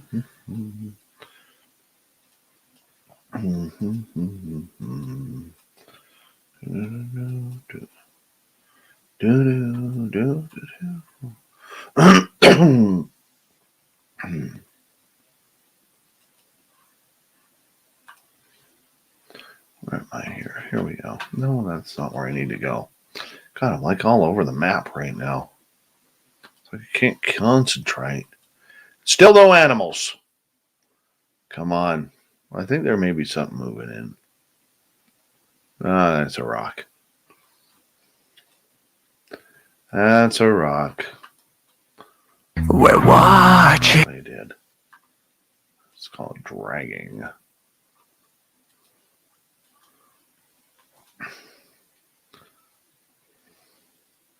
Thank you, Nicola. Appreciate you, man.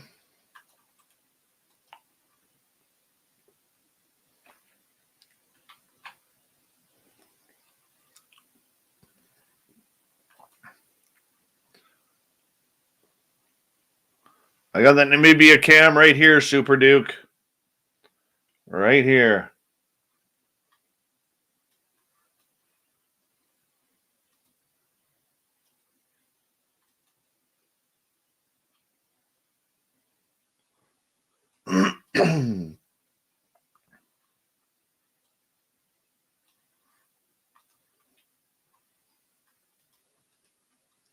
I should give you guys something to look at. I hope we don't get another elephant shitting in the pond today. That's just terrible. Absolutely terrible. Where is it here?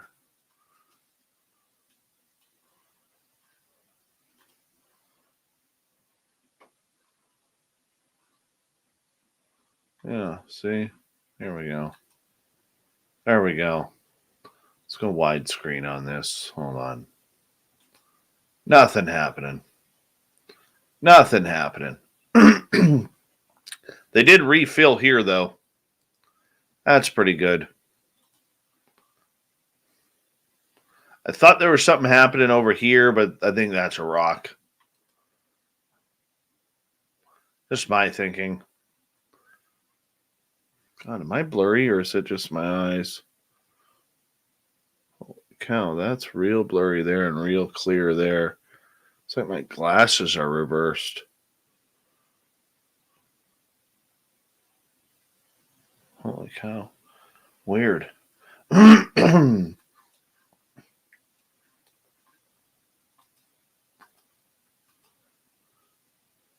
Hey, it's Gorgeous Gloria. Terry Brown, Mr. Lee 3PO, what's happening?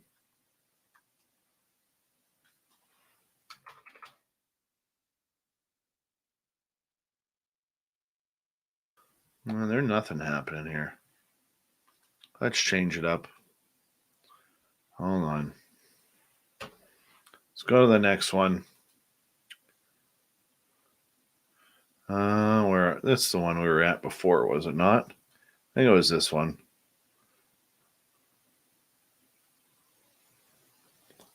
Look, they got the Ogopogo coming out of there. I'm telling you right now, you don't swim in there. Doesn't that look like a crocodile down by the grass there with its head up?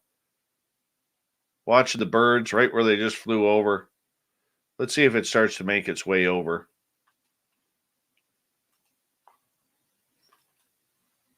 Right here.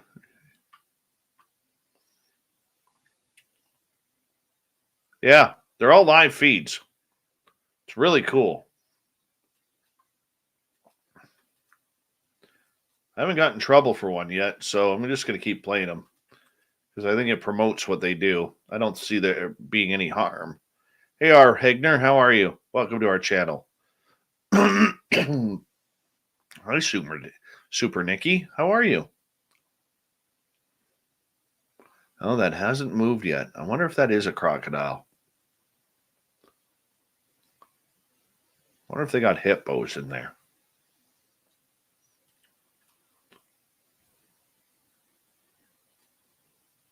Terry Brown working the night shift.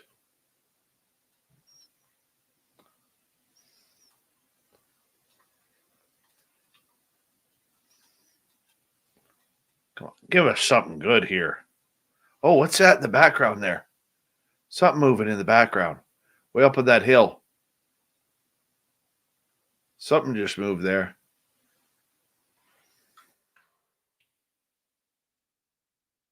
This way, you bastard.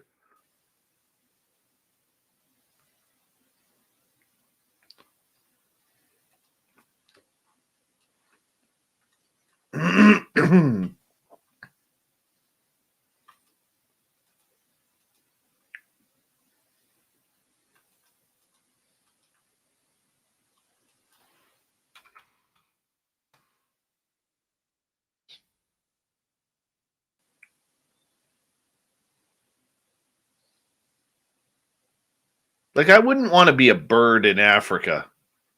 I really wouldn't. Because every time you go down to take a drink of water, something's trying to eat you. You know, if you're a duck, trying to eat you. But then again, the loons do that up here, too. Oh, they're moving the camera here. Oh, we got some zebras. Some zebras over there. What do we got? What the hell are those? Oh, those are more zebras. That looks like a what's running there? That's a baby zebra. What is this?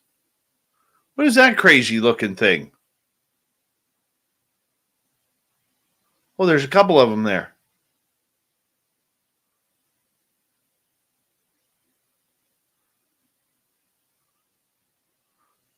They look like addixes. No, that's an addix. I think that's an addix in the background, the brown one there. But these ones up front here, I have no idea what those are.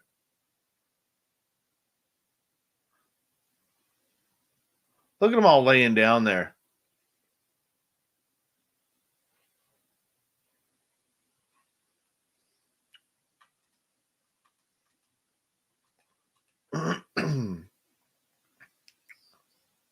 Do something. This is in, let me find out. Somewhere in Africa. Instead of African, type in Africam, CAM on the end. You get all the channels.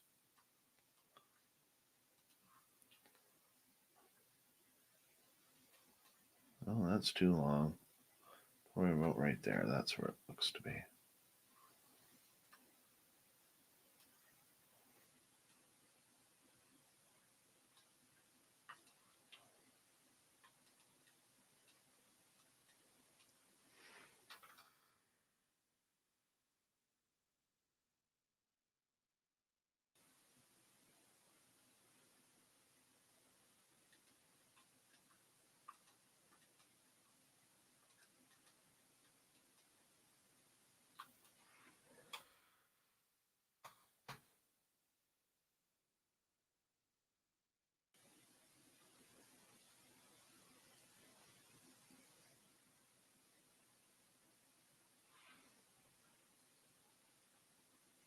I don't know what those are. Those aren't gnu's. I like zebras. They're badass.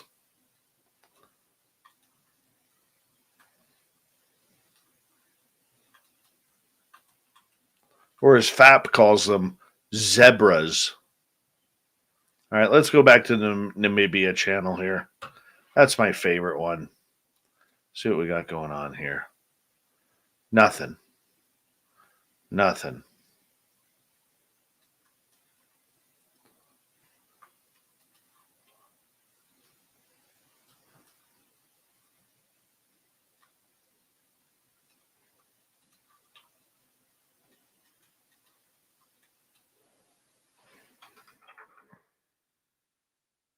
Anything, not even any birds around there. Nothing. Oh, well, we'll check back later. We'll check back later.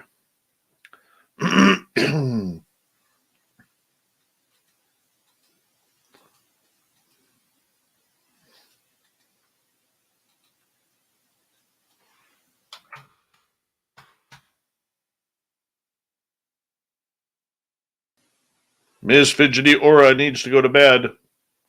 She's got to get her beauty sleep. Beauty sleep.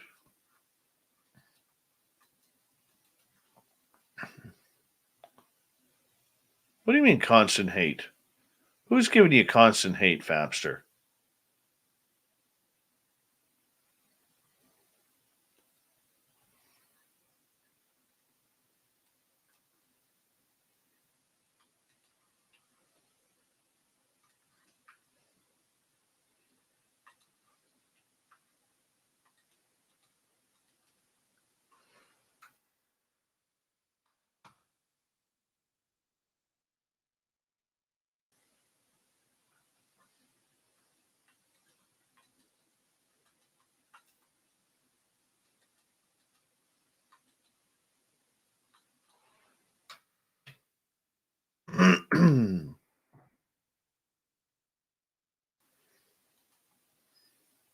Still nothing. It's like 10:13 in the morning over there. Somebody's got to stir up them damn animals to come get a drink here.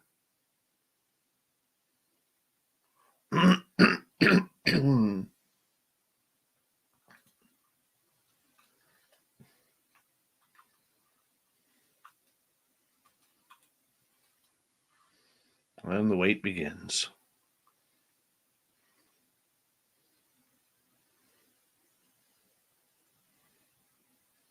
The wait begins.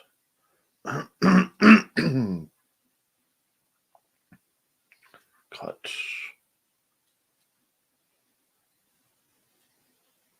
Cut.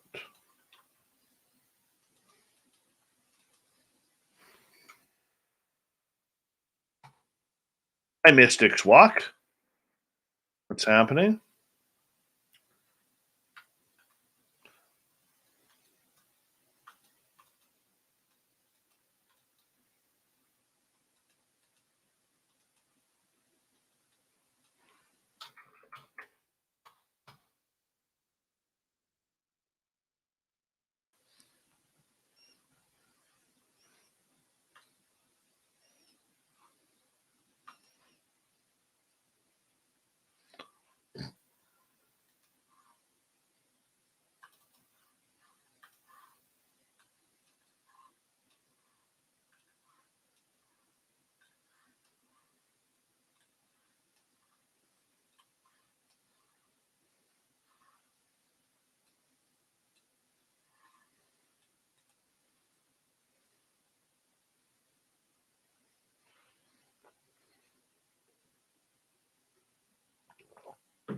My hair is wigging out tonight. Tomorrow's wash day.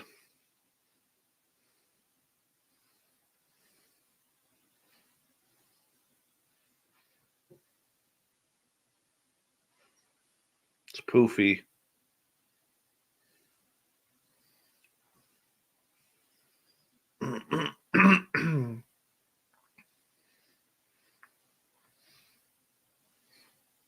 Well, let her rip, Fap. Right there. Look at Sovereign. He is totally trying to help you out here.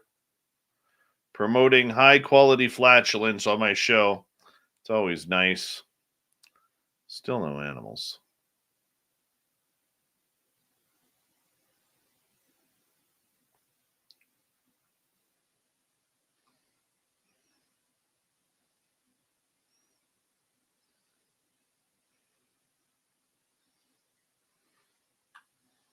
What, 9:24 this morning. Hold on. Where are we here?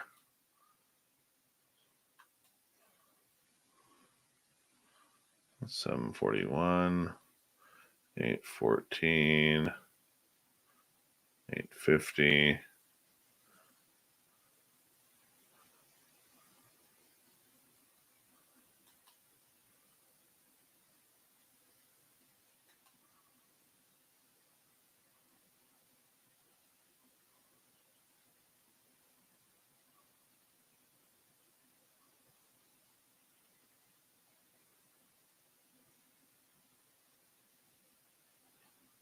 One second here.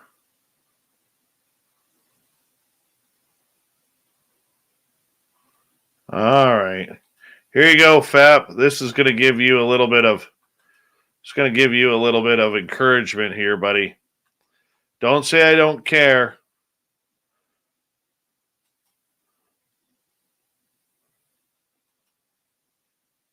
All right, look way back in the distance there.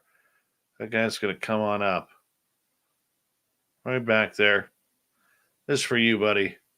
Oh,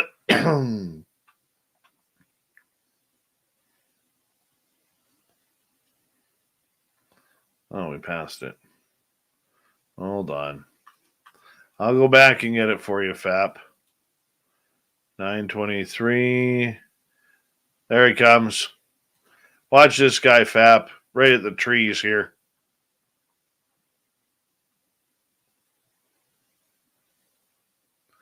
He's like, yeah, I'm all alone. What am I going to do? No one's around. Hanging out. You know, nobody's going to notice. There he goes, just for you, Fap. Give you a little bit of, inspiration coming up here.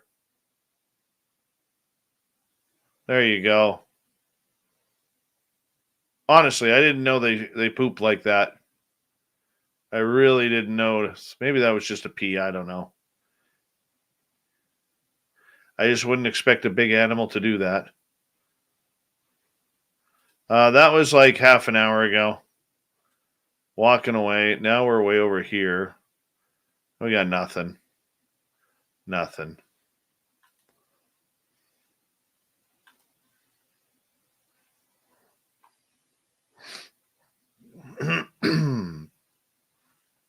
It was very dog-like. I'm going to try and find a different channel here, see if we can find some good stuff. Just bear with me. YouTube Live.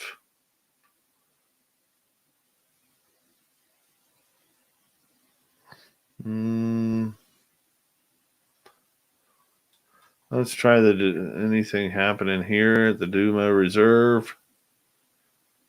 Nothing.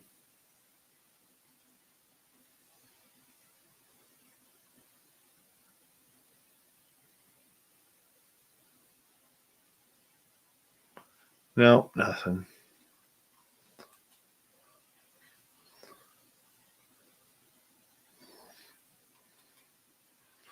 What else we got here?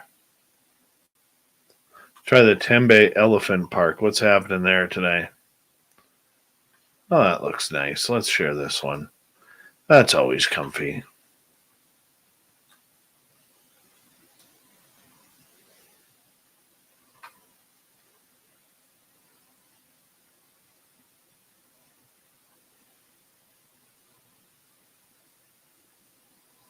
Those elephants are amazing, though, aren't they?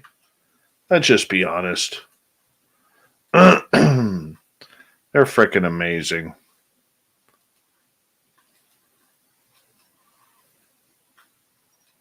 Love elephants.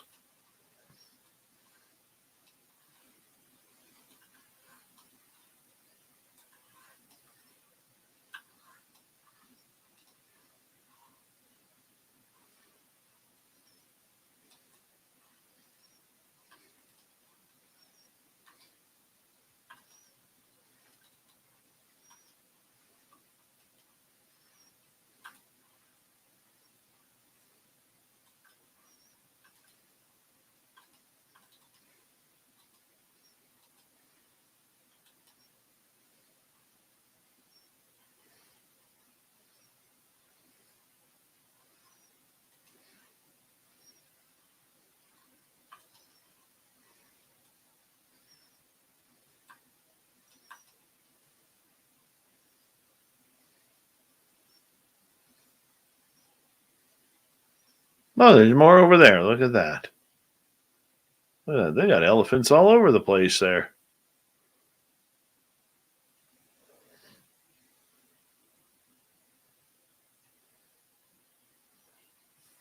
So elephants are just amazing. Mr. Lee 3PO, what is Sasquatch to me? Sasquatch to me is something I don't know what it is.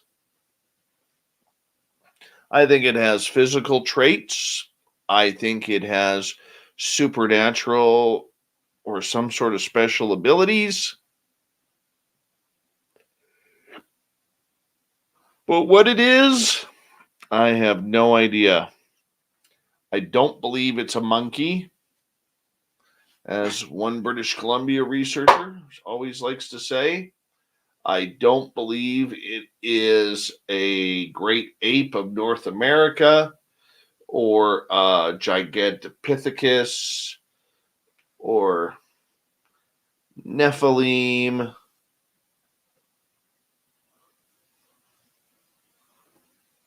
Nope.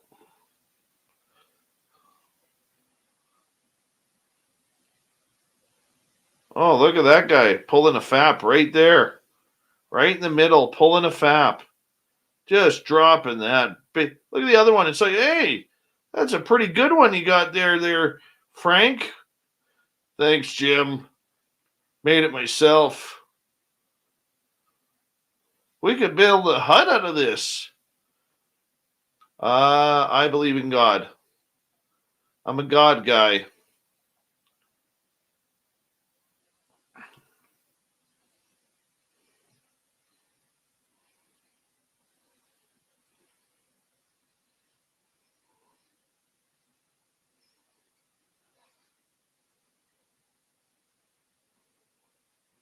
That's what I am. I'm a God guy.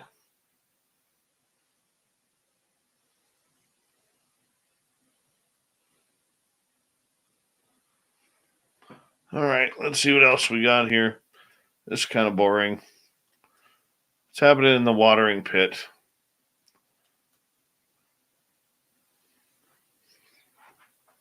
They got hippopotamuses here. Maybe we'll see some Okele Mabembe. I don't know.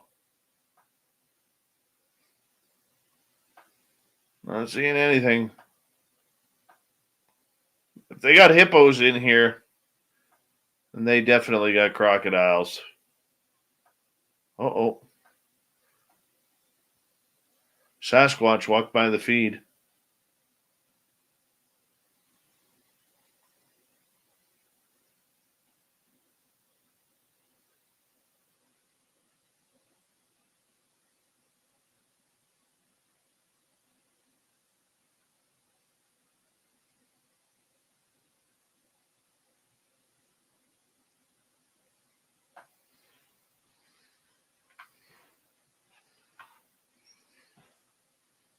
Nothing really.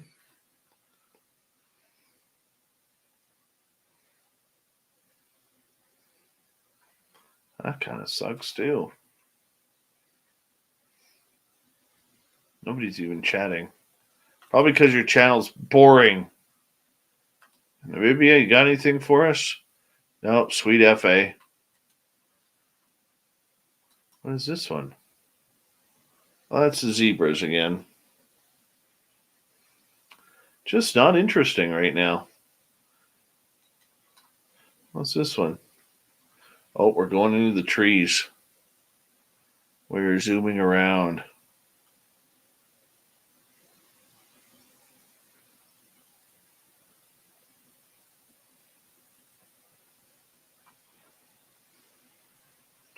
Come on, give us something. Give us some like cats in the trees. Not even a monkey. I thought that monkeys were like all over the place. No king cobras. Nothing.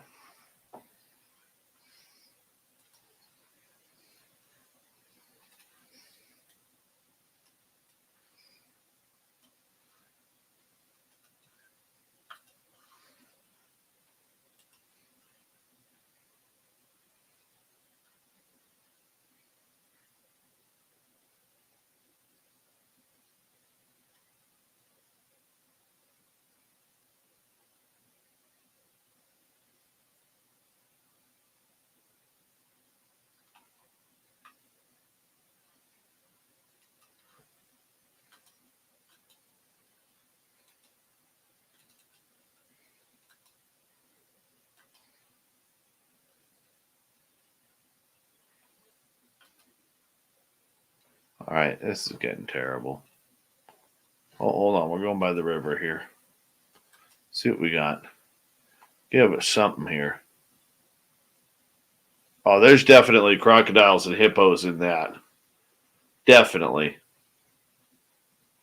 You don't want to go down there on a boat. All of a sudden, some 2,800-pound hippo is going to come flying out of the water. Decide that you're its next meal. Did you know that hippos kill the most people annually? Been like that for a while.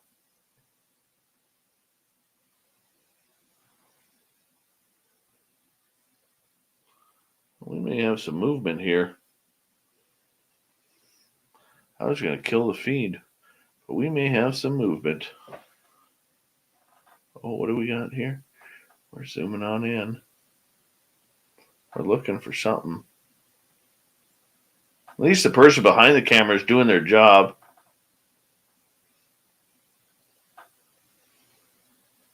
He's looking for hippos. Them fat jerks are all sitting underwater right now.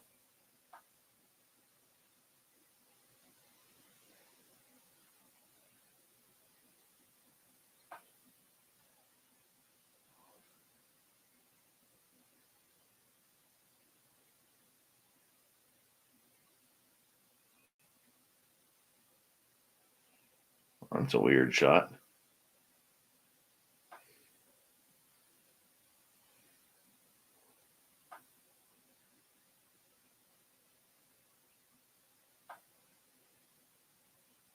Come on, give us something.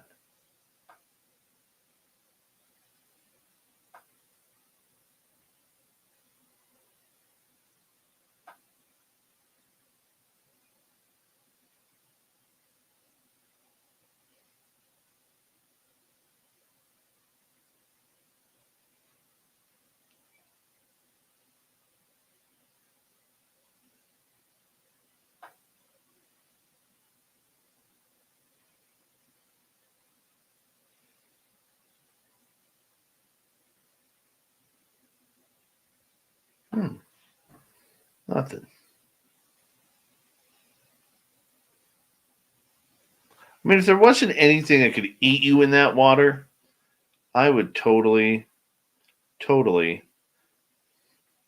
go fishing in there. Jason Gibbons, what's happening? Oh, God, my head is itchy. I'm tired.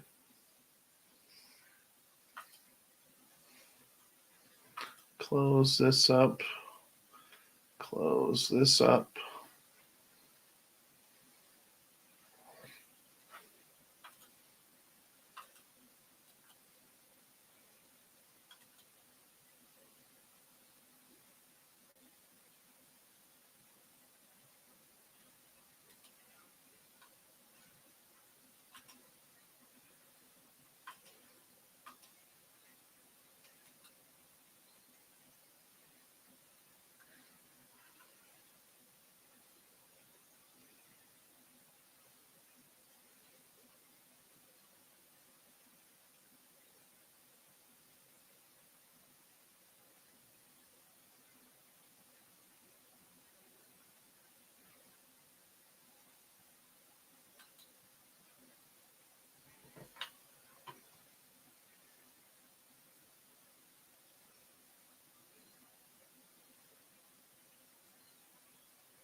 What up? Dave is getting tired.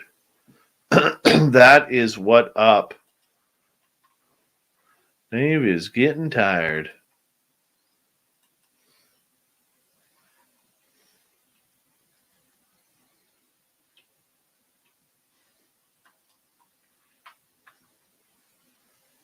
Good night, Apollo. Good night, Jenny. What are you talking about, Fabster? Where are we here? That's on number 4. All right, everyone. We are going to say goodnight and goodbye. Tomorrow night we have the SOR Roundtable for 3 hours with a bunch of really cool people like Thin Lizzy, Nicole Sasquatch, Science Bob's going to be here, Lou Jimenez, and maybe some others. Thomas Fessler. See who else can join us. We're going to have a great time. I want to say a big thank you to Tits McGee, Fabster, Dry Toast, Patrick, Ed, Tommy, Todd, and Murray for the amazing super chats. And yeah, we'll talk Vegas tomorrow. See everyone. Bye. I'm Dave. Bye.